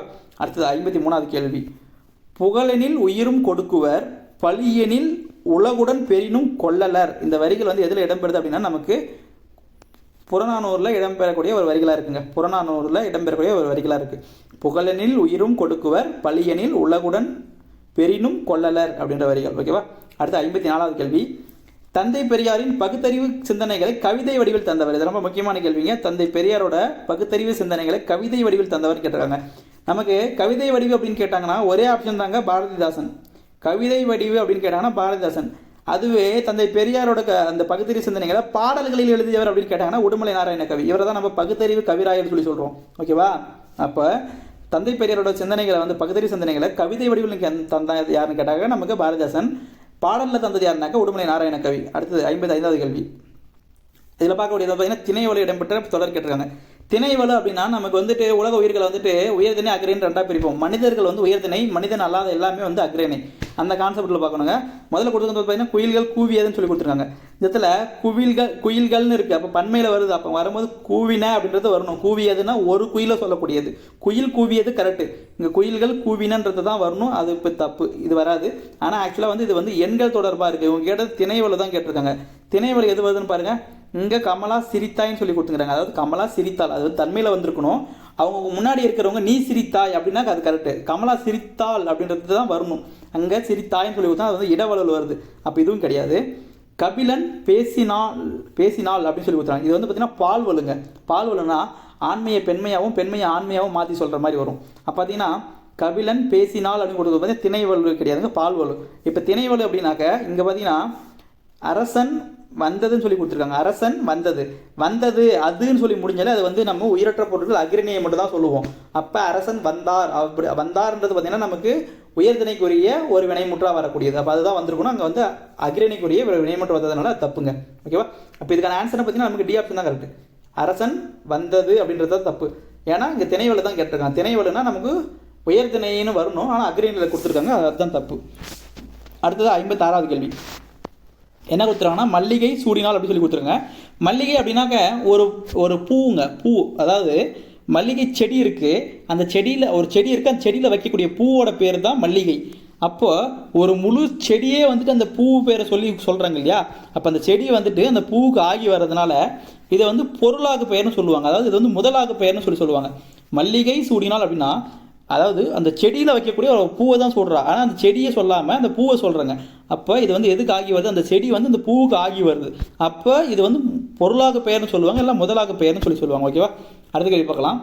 அடுத்த ஒரு பொறுத்துக்க கொஸ்டின், சூப்பரான கொஸ்டின். என்னன்னாக்க இயற்கை அன்பு, இயற்கை ஓவியம், இயற்கை தவம், இயற்கை பரிணாமம். அதாவது நம்ம திருவி கல்யாண சுந்தரனார் வந்து இளமை விருந்து அப்படின்னு சொல்லிட்டு ஒரு நூல் எழுதியிருப்பாருங்க. அந்த நூலில் வந்து இது சொல்லியிருப்பார். இந்த மாதிரி நிறைய சொல்லியிருப்பாங்க. நான் வந்து 4 கொடுத்துருக்கிறேன், மீதி வந்து நம்ம 8வது தமிழ் புக்கில் இருக்குது, நீங்கள் பார்த்துக்கோங்க. அது வந்து பார்த்தீங்கன்னா இயற்கை அன்புன்னு சொல்லி கொடுத்துருக்காங்க. இயற்கை அன்புன்னு நம்ம சொல்லக்கூடியது எதுனாக்க நமக்கு இயற்கை அன்பு, அன்புனா நமக்கு பெரிய புராணம் அப்படின்றது கரெக்டுங்க. இயற்கை அன்பு பெரிய புராணம் 3வதாக வரக்கூடியது. கொடுத்துங்கிற ஆப்ஷனில் 3வது எது வருதுன்னு பார்த்தீங்கன்னா ஒன்றே ஒன்று தாங்க இருக்குது, ஏ ஆப்ஷன் தான் இருக்குது. அப்போ அதான் ஆன்சராக வரும். இயற்கை அன்புனா பெரிய புராணம், இயற்கை ஓவியம்னா 10 பாட்டு, இயற்கை தவம் அப்படின்னா சீவக சிந்தாமணி, இயற்கை பரிணாமம் அப்படின்னா கம்பராமாயணம். ஓகேவா, அப்போ ஏ ஆப்ஷன் தான் கரெக்டு. 3, 4, 1, 2ன்றது ரைட்டு. அடுத்ததா 58வது கேள்வி, சேரர்களின் தலைநகராக விளங்கியது. சேரர்களோட முக்கியமான தலைநகராக இருந்தது எதுனாக்கா வஞ்சின்றது தான் கரெக்ட். ஓகேவா, வஞ்சி அப்படின்றது சேரர்களோட தலைநகரம்.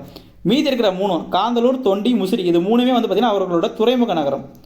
எதுனா துறைமுக நகரம் தான் வந்துட்டு காந்தலூர், தொண்டி, முசிறின்றது சேரர்களோட துறைமுக நகரம், வஞ்சின்றது அவங்களோட தலைநகரம். ஓகேவா, அடுத்தது 59வது கேள்வி என்ன கொடுத்துருக்காங்க, பேருந்து கட்டுமான தொழிலின் சிகரமாக விளங்கியதுன்னு கேட்குறாங்க. பேருந்து கட்டுமான தொழிலில் சிகரமாக விளங்குவது எதுனாக்கா நமக்கு கரூர் அப்படின்றது கரெக்டுங்க. பேருந்து கட்டுமானம் அதாவது வந்து பார்த்திங்கன்னா நமக்கு பஸ்ஸுங்களுக்குலாம் வந்துட்டு அந்த மேலே பாடி கட்டுவாங்க, அந்த பஸ்ஸுங்களுக்கு அந்த மேலே போடுற இதெல்லாம் வந்து பார்த்திங்கன்னா சேசிஸ்ன்னு சொல்லுவாங்க, இன்னும் இங்கிலீஷில் சொல்லுவாங்க சேசிஸ்ன்னு சொல்லுவாங்க. அது எங்கே ரெடி பண்ணுறாங்க அப்படின்னாக்கா சேசிஸ் மேலே நம்ம எக்ஸ்ட்ரா ஃபிட்டிங்லாம் எங்கே பண்ணுறாங்க அப்படின்னா நமக்கு கரூரில் பண்ணக்கூடியது, அதாவது சொல்லியிருக்காங்க. ஓகேவா, பேருந்து கட்டுமான தொழிலோட சிகரமாக விளங்குவது நமக்கு கரூர்ன்றதாங்க கரெக்டு, சி ஆப்ஷன் கரெக்டு. அடுத்து வந்து 60வது ஒரு கூற்று காரணம் சொல்லியிருக்காங்க. கூற்று என்னென்ன கொடுத்துருக்காங்கன்னு பாருங்கள். ஜெயங்கொண்டார் சம்பந்தமாக அதில் வந்து பார்த்திங்கன்னா முதலாம் குலோத்துங்க சோழரின் அவைக்கள புலவர், இது கரெக்டுங்க. முதலாம் குலோத்துங்க சோழர்கிட்ட அவைக்கள புலவராக விளங்கியவர் தான் வந்து ஜெயங்கொண்டார். அடுத்ததாக தமிழின் முதல் பரணி நூலை இயற்றியவர். தமிழின் முதல் பரணி சிறந்த பரணி, ரெண்டுமே கலிங்கத்து பரணிங்க, அதை இயற்றினது வந்து ஜெயங்கொண்டார் தான், அது கரெக்டு தான், 2வது கரெக்டு தான். அடுத்ததாக கலிங்கத்து பரணி 599 தாலிசைகளை கொண்டதுன்னு சொல்லி கொடுத்துருங்க, இது வந்து கரெக்டு தாங்க. அதாவது ஏன்னா பரணின்றது வந்து தாலிசை அப்படின்ற ஒரு பாவகையில் இயற்றப்படும். இது அதுவும் வந்து பார்த்திங்கன்னா நம்ம கலிங்கத்து பரணி 599 கலித்தாலிசைகளை கொண்டு எழுதியிருக்கிறாங்க. ஓகேவா, இது கரெக்டு தாங்க, இதுவும் கரெக்டு தான். அடுத்ததா அப்படி பார்த்தீங்கன்னா நமக்கு 3மே அனைத்தும் சரின்றது கரெக்டான ஆன்சர், ஏ ஆப்ஷன் கரெக்டு. அடுத்த கேள்வி வந்து 61வது கேள்வி, சேர நாடு வேலமுடைத்து, பாண்டிய நாடு முத்துடைத்து, சோழ நாடு சோறுடைத்து, தொண்டை நாடு சான்றோடு உடைத்து என்பது யாரோட கூற்றுன்னு கேட்டிருக்காங்க. இது வந்து பார்த்தீங்கன்னா நம்ம ஔவையார் சொன்னதுங்க, ஔவையாரோட கூற்று. என்ன சொல்லியிருக்காங்கன்னா சேர நாடு வேலம், வேலம்னா யானை, பாண்டிய நாடு முத்துனா நமக்கு தெரியும், இது வந்து முத்துக்கு சிறந்தது கொற்கைன்னு சொல்லுவாங்க, பாண்டியர்களோட துறைமுக நகரம், கொற்கை முத்துனா ரொம்ப ஃபேமஸ். அடுத்தது வந்து சோழ நாடு சோறு, இது வந்து தஞ்சாவூர் பக்கமாக வந்து நம்ம காவிரி ஓடுறதுனால நெல் அதிகமாக விளையும், அதனால் சோறு உடைத்து. சான்றோடு அதாவது தொண்டை நாடு சான்றோடு உடைத்து அப்படின்னா தொண்டை நாடுனா காஞ்சிபுரத்தை மெயினாக சொல்லுவாங்க.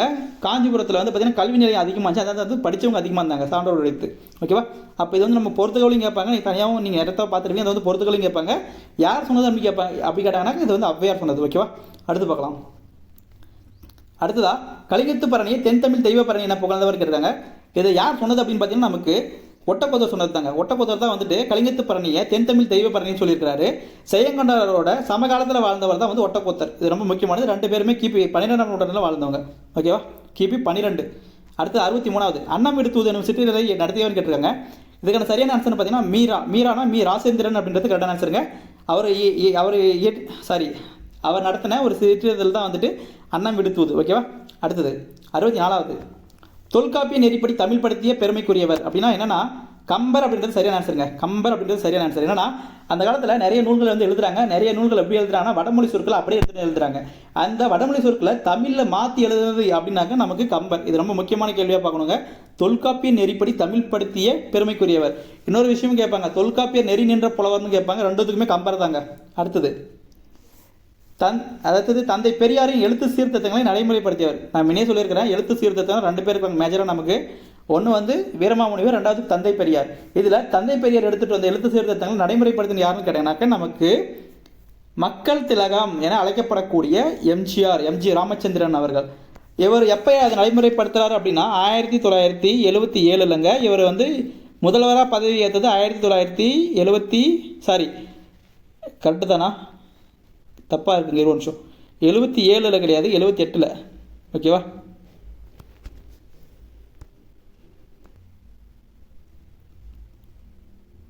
ஓகே. அதாவது இவர் வந்து பார்த்தீங்கன்னா 72 வந்து அண்ணா திராவிட முன்னேற்ற கழகம் ஆரம்பிச்சிருப்பாங்க. 1972 ஆரம்பிச்சிருப்பாங்க. 77 தான் வந்து எம்ஜிஆர் வந்து முதல்வராக பதவியேற்றிருப்பார். பதவி ஏற்றுக்கிட்டு அடுத்த வருஷம் வந்துட்டு பெரியாரோட எழுத்து சீர்திருத்தங்களை நடைமுறைப்படுத்துகிறார். ஓகேவா? கொஞ்சம் கன்ஃபியூஸ் ஆச்சு, அதனால தான் கொஞ்சம் தடுமாறிடுச்சு, தப்பாக எடுத்துக்காதீங்க. அடுத்தது பார்ப்போம்.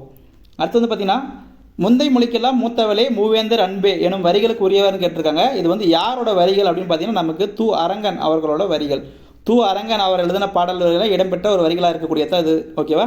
முந்தை மொழிகளுக்கெல்லாம் மூத்தவளே மூவேந்தர் அன்பே. மூவேந்தர்னா சேர சோழ பாண்டியரை குறிக்கக்கூடியது. அடுத்தது 67வது கேள்வி. உண்டாயிர் பதங்கொடுத்து இல்லாயின் உடன் உண்ணும் இல்லோர் ஒக்கல் தலைவன் எனும் வரி யாரோடதுன்னு கேட்டாங்க. ஔவையாரோடதுங்க. இதில் நீங்கள் முக்கியமாக பார்க்கக்கூடியது இல்லோர் ஒக்கல் தலைவன் அப்படின்னா யாருன்னு கேட்பாங்க. வள்ளல்களை குறிக்கக்கூடிய சொல் எதுங்க? வள்ளல்கள், இல்லாதவங்களுக்கு வாரி வழங்கக்கூடிய வள்ளல்களை குறிக்கக்கூடியது இல்லோர் ஒக்கல் தலைவன். அடுத்ததாக 68வது கேள்வி. பனைமரம் என்பது அப்படின்னாக்க இரு பெயரொட்டு பண்புத்தொகைன்றது சரியான ஆன்சருங்க. இரு பெயரொட்டு பண்புத்தொகை. அது என்ன இரு பெயரோட்டு அப்படின்னா நமக்கு சிறப்பு பெயர் வந்து முன்னாடி இருக்கும், பொது பெயர் பின்னாடி இருக்கும். இதில் வந்து பார்த்தீங்கன்னா சிறப்பு பெயர் அப்படின்றது பனைன்றது சிறப்பு பெயருங்க, மரம்ன்றது பொது பெயர். அப்போ சிறப்பு பெயர் முன்னாடி இருக்குது, பொது பெயர் பின்னாடி இருக்குது. இதுதான் வந்து இரு பெயரோட்டு பண்பு தொகைன்னு சொல்லுவாங்க. ஓகேவா? அடுத்து 69வது கேள்வி. 63 நாயன்மார்களில் ஒருவராகவும் 17 சித்தர்களில் ஒருவராகவும் விளங்கியவர் அப்படின்னாக்க நமக்கு திருமூலர்ன்றது கரெக்டு. திருமூலர். இவர் வந்து நிறைய டைம் ரிப்பீட்டாக கேட்பாங்க. இவர் வந்து ஆதி சித்தர்னு சொல்லுவாங்க. ஓகேவா? ஆதி சித்தர் என அழைக்கப்படுவர்னு கேட்பாங்க. இது எல்லாமே ரொம்ப முக்கியமான கேட்டாங்க. திரும்ப ஒரே கேள்வி தான் கேட்பாங்க, வேற கேட்கறதுக்கு அவங்களுக்கு ஆப்ஷன் கிடையாது. அடுத்தது 70வது கேள்வி. கடம்பர் என்னும் கடற்கொள்ளையர்களை அடக்கியவன் கொடுத்துருக்காங்க. கடம்பர் அப்படின்ற கடற்கொள்ளையர்களை யார் அடக்கினாங்க அப்படின்னா சேர அரசர்கள் அடக்கினவங்க. ஓகேவா? கடம்பர்கள் அப்படின்றவங்க சேரர் பகுதியில் வசிக்கக்கூடிய ஒரு கடற்கொள்ளையர்கள். அவங்களை அடக்குனது சேர அரசர்கள். அடுத்ததா 71வது கேள்வி. கல்வி இல்லாத பெண்கள் கலர் நிலம் என பாடியவர் அப்படின்னாக்க இதை பாடினது யாருன்னா நமக்கு பாரதிதாசன் பாடினதுங்க. கல்வி இல்லாத பெண் கலர் நிலம் அப்படின்னா அங்கே எதுவுமே விளையாத தரிசு நிலம் நடத்துங்க. கலர் நிலம்னா இது இவரோட இயற்பெயர் வந்து கனக சுப்புரத்தினம். அதான் கொடுத்துருக்கேன். கனக சுப்புரத்தினம் அப்படின்றத பார்த்தீங்கன்னா பாரதிதாசனை குறிக்கக்கூடியது. அடுத்தது 72வது கேள்வி. தாய்மானவரின் பாடல்களால் பெரிதும் ஈர்க்கப்பட்ட காரணத்தால் பல கன்னி நூல்களை படித்தவன் கேட்டிருக்காங்க. இதுக்கான சரியான ஆன்சர் பார்த்தீங்கன்னா குன்னங்குடி மஸ்தான் சாஹிப் பெற்றது கரெக்டுங்க. இவரோட இயற்பெயர் தான் வந்துட்டு நமக்கு சுல்தான் அப்துல் காதிர் அப்படின்னு சொல்லுவோம். குன்னங்குடி மஸ்தான் சாஹிப்போட இயற்பெயர் வந்து சுல்தான் அப்துல் காதிர். இவர் வந்து தாய்மானவர் பாடல்களால் பெரிதும் கவரப்பட்டவர்னு சொல்லுவாங்க. அதனால நிறைய கன்னி நூல்கள் எழுதியிருப்பாங்க. எக்கால கண்ணி, நந்தீஸ்வர கண்ணி, இந்த மாதிரி நிறைய கன்னி நூல்கள் நீங்கள் பார்க்க முடியும். இது எல்லாமே வந்து நமக்கு குன்னங்குடி மஸ்தான் சாஹிப் போடுது. அடுத்ததா 73வது கேள்வி. தென்னிந்திய சமூக சீர்திருத்தத்தின் தந்தைன்னு சொல்லி கொடுத்துருக்காங்க. இதுக்கான சரியான ஆன்சர் பார்த்தீங்கன்னா காத்தவராயன் அப்படின்ற இயற்பெயர் கொண்ட அயோத்திதாசர்ன்றது கரெக்டான ஆன்சருங்க. அயோத்திதாசரை தான் வந்துட்டு நம்ம தென்னிந்திய சமூக சீர்திருத்தத்தின் தந்தைன்னு சொல்கிறோம். அவரோட இயற்பெயர் தான் வந்து காத்தவராயன். அவரோட ஆசிரியர் பேரே அவர் பேரை மாற்றிப்பாங்க. ஓகேவா? அவரோட ஆசிரியர் பேர் வந்து அயோத்திதாசர். அதனால் வந்து அவர் பேர் அயோத்திதாசர் மாற்றிப்பாங்க. அடுத்தது துப்பாக்கி வெடிமருந்து தொழிற்சாலை அமைந்துள்ள மாவட்டம் அப்படின்னாக்கா இதுக்கான சரியான ஆன்சர் பார்த்தீங்கன்னா நமக்கு நீலகிரின்றது கரெக்டுங்க. நீலகிரி அப்படின்றது கரெக்டு. துப்பாக்கி வெடிமருந்து தொழிற்சாலை எங்கே இருக்குது அப்படின்னாக்கா நமக்கு நீலகிரியில் இருக்குது. இங்கே தான் வந்து பட சுருள்களும் தயாரிப்பாங்க. பட சுருள்கள்னால் ஃபிலிம், அதாவது வந்து மூவி ரெடி பண்ணுறாங்களே அந்த ஃபிலிம், அது வந்து அங்கே தான் ரெடி பண்ணுறாங்க. ஓகேவா? அடுத்து 75வது கேள்வி. கடவுளும் கந்தசாமி பிள்ளையும் எனும் சிறுகதையின் ஆசிரியர் சொல்லி கொடுத்துருங்க. சிறுகதையின் மன்னன் அப்படின்னு சொல்லிட்டு அழைக்கப்படக்கூடிய யாருங்க? ஜெயகாந்தன் சொல்கிற மாதிரி இருக்கா? அப்படி கிடையாது இல்லையே, ஜெயகாந்தன் கிடையாது. சிறுகதை மன்னன் அப்படின்னு வேற சொல்கிறோம் அப்படின்னாக்க புதுமை பித்தன் அப்படின்னு சொல்லிட்டு அழைக்கப்படக்கூடிய சோ விருதாசலம். இதுதான் வந்து அவரோட இயற்பெயர். நீங்கள் இதை தான் மெயினாக பார்க்கணும். அதாவது புதுமை பித்தன்னு நமக்கு கொடுப்பாங்க, ஆனால் அப்படி கொடுக்காத பட்சத்தில் சோ விருதாசலத்தை தான் நீங்கள் ஆன்சர் எடுக்கணும். அதாவது நிறைய கன்ஃபியூஷன் ஆகுங்க உங்களுக்கு. தமிழ்நாட்டின் மாப்பசான், அப்புறம் சிறுகதையின் மன்னன், இதெல்லாமே ஜெயகாந்தன் சொல்லுவாங்க. ஆனால் அப்படி கிடையாது. நம்ம பள்ளி பாடப்புத்தகத்தில் இருக்கக்கூடியது புதுமை பித்தன் தான் இது சொல்லியிருக்கு. ரெண்டு இடத்துலையுமே ரெண்டுமே தெளிவாக தான் இருக்குது. புதுமை பித்தன் அவரை தான் நம்ம சிறுகதை மன்னன் சொல்லி சொல்கிறோம். ப்ளஸ் தமிழகத்தின் மாப்பசான் அப்படின்னு சொல்கிறோம். ஓகேவா? இங்கே கொடுத்துங்கிற நூல் கடவுளும் கந்தசாமி பிள்ளையும் அப்படின்றது நமக்கு சிறுகதை மன்னன் என புகழப்படக்கூடிய யாருங்க? புதுமை பித்தனோடது. ஓகேவா? அடுத்தது வெண்பாவிற்கு உரிய ஓசை அப்படின்னா ஓசை மொத்தமாக 4 இருக்குங்க. நம்ம பாவகை 4 இருக்குது. அதில் வெண்பாவிற்கு உரியது எதுனாக்கா நமக்கு செப்பல் ஓசை, ஆசிரியப்பாவுக்குரியது அகவல் ஓசை, துள்ளல் ஓசை அப்படின்னா களிப்பாவுக்குரியது, தூங்கல் ஓசை அப்படின்னா வஞ்சிப்பாவுக்குரியது. இது ரொம்ப முக்கியமான கேள்வி. நமக்கு பொருதுகளையும் கேட்பாங்க, எப்படி வேணால் கேட்பாங்க. ரிப்பீட்டடாக வந்தால் இது ஒரு இடத்துல தாங்க வரும் கொஸ்டின். அடுத்ததாக பொச்சாப்பு எனும் சொல்லின் பொருள் கேட்டிருக்காங்க. இது வந்து சோர்வு அப்படின்ற பொருளை குறிக்கக்கூடியது. இது ரொம்ப முக்கியமான கேள்விங்க. உயிர்குணங்கள் அப்படின்னு சொல்லிட்டு ஒரு பாடல் வரிகள் ஒன்று இருக்கும், அதில் இடம்பெற்றது தாங்க இது. சோர்வை குறிக்கக்கூடியது பொச்சாப்பு அப்படின்ற ஒரு வார்த்தை. அடுத்ததாக பொருந்தாத ஒன்றை தேர்ந்தன்னு சொல்லி கொடுத்துருக்காங்க. இது வந்து பார்த்தீங்கன்னா நரம்பு கருவிகள் சார்ந்த ஒரு கேள்வியாக பார்க்கணுங்க. அதில் இருக்கக்கூடிய அந்த நரம்புகளோட எண்ணிக்கை அடிப்படையில் அதை என்ன பேர் வச்சு அழைக்கிறாங்க அப்படின்னு சொல்லி பார்க்கணும். 21 நரம்புகள் இருந்துச்சுன்னா அது வந்து பேரியால்னு சொல்லி சொல்லுவாங்க. 19 நரம்புகள் இருந்துச்சுன்னா அது வந்து மகரையால்னு சொல்லி சொல்லுவாங்க. 14 நரம்பு இருந்துச்சுன்னா அதை வந்து சகோடையால்னு சொல்லி சொல்லுவாங்க. 7 நரம்பு இருந்துச்சுன்னா அதை வந்து செங்கோட்டையால் அப்படின்னு சொல்லி சொல்லுவாங்க. அதே மாதிரி 7 நரம்பு இருந்துச்சுன்னா அதை வந்து வீணைன்னு சொல்லி சொல்லுவாங்க. வீணைக்கும் 7 நரம்பு தான் இருக்குது. ஓகேவா? இங்கே எது தப்புனாக்க நமக்கு சீதாங்க தப்பு. சகோடையால் அப்படின்றது 14 நரம்புகளை கொண்டது. ஓகேவா? அடுத்ததா 79வது கன்னிப்பாவை என நூலின் ஆசிரியர் கேட்டிருக்காங்க. இது ரொம்ப முக்கியமான கேள்விங்க. கன்னிப்பாவை அப்படின்றது நமக்கு இறையரசனோடது. இவரை வந்து சேசுராசன்னு சொல்லி சொல்லுவாங்க. இறையரசனோடது கன்னிப்பாவை அப்படின்ற நூல். இதுவே திருப்பாவை அப்படின்னு கேட்பாங்க. திருவெம்பாவை அப்படின்னு சொல்லி சொல்லுவாங்க. திருப்பாவை எழுதினது ஆண்டாள். அதில் வந்து 30 பாடல்கள் இருக்கும். திருவெம்பாவையை எழுதினது மாணிக்கவாசகர். இதில் வந்து 20 பாடல்கள் இருக்கும். இது வந்து பார்த்தீங்கன்னா திருமாலை குறிக்கக்கூடியது. இது வந்து சிவனுக்கானது. சிவனை வழிபடக்கூடிய பெண்கள். இது வந்து திருமாலை வழிபடக்கூடிய பெண்களுக்கானது. ஓகேவா? அடுத்தது கண்ணதாசன் எடுத்துக்கிட்டீங்கன்னா தைப்பாவை அப்படின்னு சொல்லிட்டு ஒரு நூல் இருக்குங்க. தைப்பாவை அந்த நூல் வந்து நமக்கு கண்ணதாசனோடது. பாவை நூல்கள் எல்லாமே உனக்கு காம்போவாக இருக்கும். இந்த இடத்துல நீங்கள் ஒரு இடத்துல எழுதி வச்சுக்கோங்க. அடுத்ததா சங்கோடு சக்கரம் ஏந்தும் தடக்கையன் நீ வரியில் இடம்பெற்றுள்ள தெய்வங்கள் கேட்டுருக்காங்க. இந்த இடத்துல தடக்கையன் அப்படின்னா பெரிய கைங்க. சங்கு கையில் சங்கு வச்சிருக்கிறது. அப்புறம் வந்து பார்த்தீங்கன்னா சக்கரம் வச்சிருக்கிறது. அந்த சக்கரம் ஒன்று இருக்கிறது யாரோட கையில் இருக்குன்னா நமக்கு திருமாலோட கையில் இருக்கக்கூடியதுங்க. இதுக்கான வரிகள் வந்துட்டு திருமால் தான். இன்னொன்று வந்துட்டு இந்த வரிகளை யார் எழுதுனாக்க நமக்கு ஆண்டாளோட பாடல்கள். ஆண்டாளோட பாடல் வரிகள் இடம்பெற்றது தான் இது. சங்கோடு சக்கரம் ஏதும் தடக்கையன் அப்படின்னா திருமாலை குறிக்கக்கூடியது. ஓகேவா? அடுத்தது 81வது கேள்வி. நல்ல குடிமக்கள் இல்லாத நாட்டுக்கு இயற்கை கூட உதவாது என கூறியவர் யாருனாக்கா அயோத்திதாசருங்க. நல்ல குடிமக்கள் இல்லாத நாட்டுக்கு இயற்கை கூட உதவாது என சொன்னது யாருனாக்கா அயோத்திதாசர். அடுத்த கேள்வி 82வது கேள்வி. மேத்தாவின் சாகித்ய அகாதமி விருது பெற்ற நூல் கேட்டிருக்காங்க. அது ரொம்ப முக்கியமான கேள்விங்க. ரிப்பீட்டட் ஆகக்கூடிய கேள்வி. ஆகாயத்துக்கு அடுத்த வீடு அப்படின்றது தான் வந்துட்டு நம்ம மேத்தாவோட சாகித்ய அகாதமி விருது பெற்ற நூல். 2006 சாகித்ய அகாதமி விருது கொடுத்துருப்பாங்க. 2006 கொடுத்துருப்பாங்க. இங்கே மீதிக்கிறது எல்லாமே நம்ம மேத்தாவோட நூல்கள் தாங்க. முக்கியமான நூல்கள். இது வந்து கண்ணீர் பூக்கள், ஊர்வலம், மகுட நிலா, சோழ நிலா அப்படின்லாம் பேர் வரும். இதெல்லாமே முக்கியமான நூல்களாக பார்க்கணும். அடுத்தது 83வது கேள்வி. ஒடுக்கப்பட்ட ஒரு நல்வாழ்வு பேரவை எனும் அமைப்பை வந்து அம்பேத்கர் எந்த வருஷம் உருவாக்கினார் கேட்டிருக்காங்க. ஒடுக்கப்பட்டோர் நல்வாழ்வு பேரவை அவர் வந்து 1924 உருவாக்கின ஒரு அமைப்பாக பார்க்கணுங்க. இது அம்பேத்கர் வந்து 1891 பிறந்தார். 1956 அவர் இறந்து போயிருப்பார். 1927 மகத் சத்தியாகிரகம் அப்படின்னு சொல்லிட்டு ஒரு சத்தியாகிரக போரை வந்து நடத்தியிருப்பாங்க. எங்கள் மராட்டியத்தில் மகத் சத்தியாகிரகம் அப்படின்ற ஒரு சத்தியாகிரகம். ப்ளஸ் வந்து பார்த்தீங்கன்னா ஒடுக்கப்பட்ட பாரதம் அப்படின்னு சொல்லிட்டு ஒரு இதழ் ஒன்று ஆரம்பிச்சிருப்பாங்க. அந்த இதழ் ஆரம்பித்த வருஷமும் 1927 தான். அடுத்தது 84வது கேள்வி. என்ன கொடுத்துருவாங்கன்னா தொழிலாளர் அதாவது சுதந்திர தொழிலாளர் கட்சி எனும் அமைப்பை வந்து உருவாக்குனது யாருனாக்க நமக்கு இதுவும் அம்பேத்கர் தாங்க. என்னன்னா சுதந்திர தொழிலாளர் கட்சி எந்த வருஷம் கேட்பாங்க. 1936 ஒரு உருவாக்கின அமைப்பு தாங்க இது. ஓகேவா? அடுத்த கேள்வி. ஒரு செயலை இரு பொருள்படும்படி எழுதுவது அப்படின்னு கேட்டிருக்காங்க. ஒரு செயலை இரு பொருள்படும்படி எழுதுவது அப்படின்னா நமக்கு இரட்டோர மொழிதல் அப்படின்னு சொல்லிட்டு பொருள் வருங்க. இரட்டோர மொழிதல் அதாவது நம்ம இரு பொருள்படி இருக்கும். இது வந்து நம்ம சிலேடை அணி அப்படின்னு சொல்லி சொல்லுவோம். ஓகேவா? சிலேடை அணி என அழைக்கப்படுவதுன்னா இரட்டோர மொழிதல். ஓகேவா? அடுத்தது 86வது ஒரு பொறுத்துக்கு கொடுத்துருக்காங்க. ஏன்னா நாடகவியல் அப்படின்ற நூல் யாரோடதுன்னா நமக்கு பரிதிமார் கலைஞரோடது. நாடக தமிழ் அப்படின்னாக்கா பம்பல் சம்பந்தனாரோடது. மத்த விலாசம் வந்து நமக்கு மகேந்திரவர்மனோடது. மனோன்மணியம் அப்படின்றது சுந்தரரோடது. மனோன்மணியம் சுந்தரம்ன்றவங்க வந்து 1891 வெளியிட்டிருப்பாருங்க. இது ரொம்ப முக்கியமான டேட்டா. இப்போ வந்து பார்த்தீங்கன்னா ஆப்ஷன் எதுன்னு பார்த்தீங்கன்னா நமக்கு நாடகவியல் 4ல் இருக்குது. நாடக தமிழ் 2வதுல இருக்க 4-2 ஆரம்பிக்கணும். இருக்கக்கூடிய ஒரே ஆப்ஷன் நமக்கு சி ஆப்ஷன் தான் கரெக்ட். ஓகேவா? அடுத்த கேள்வி பார்க்கலாம். அடுத்து 87வது.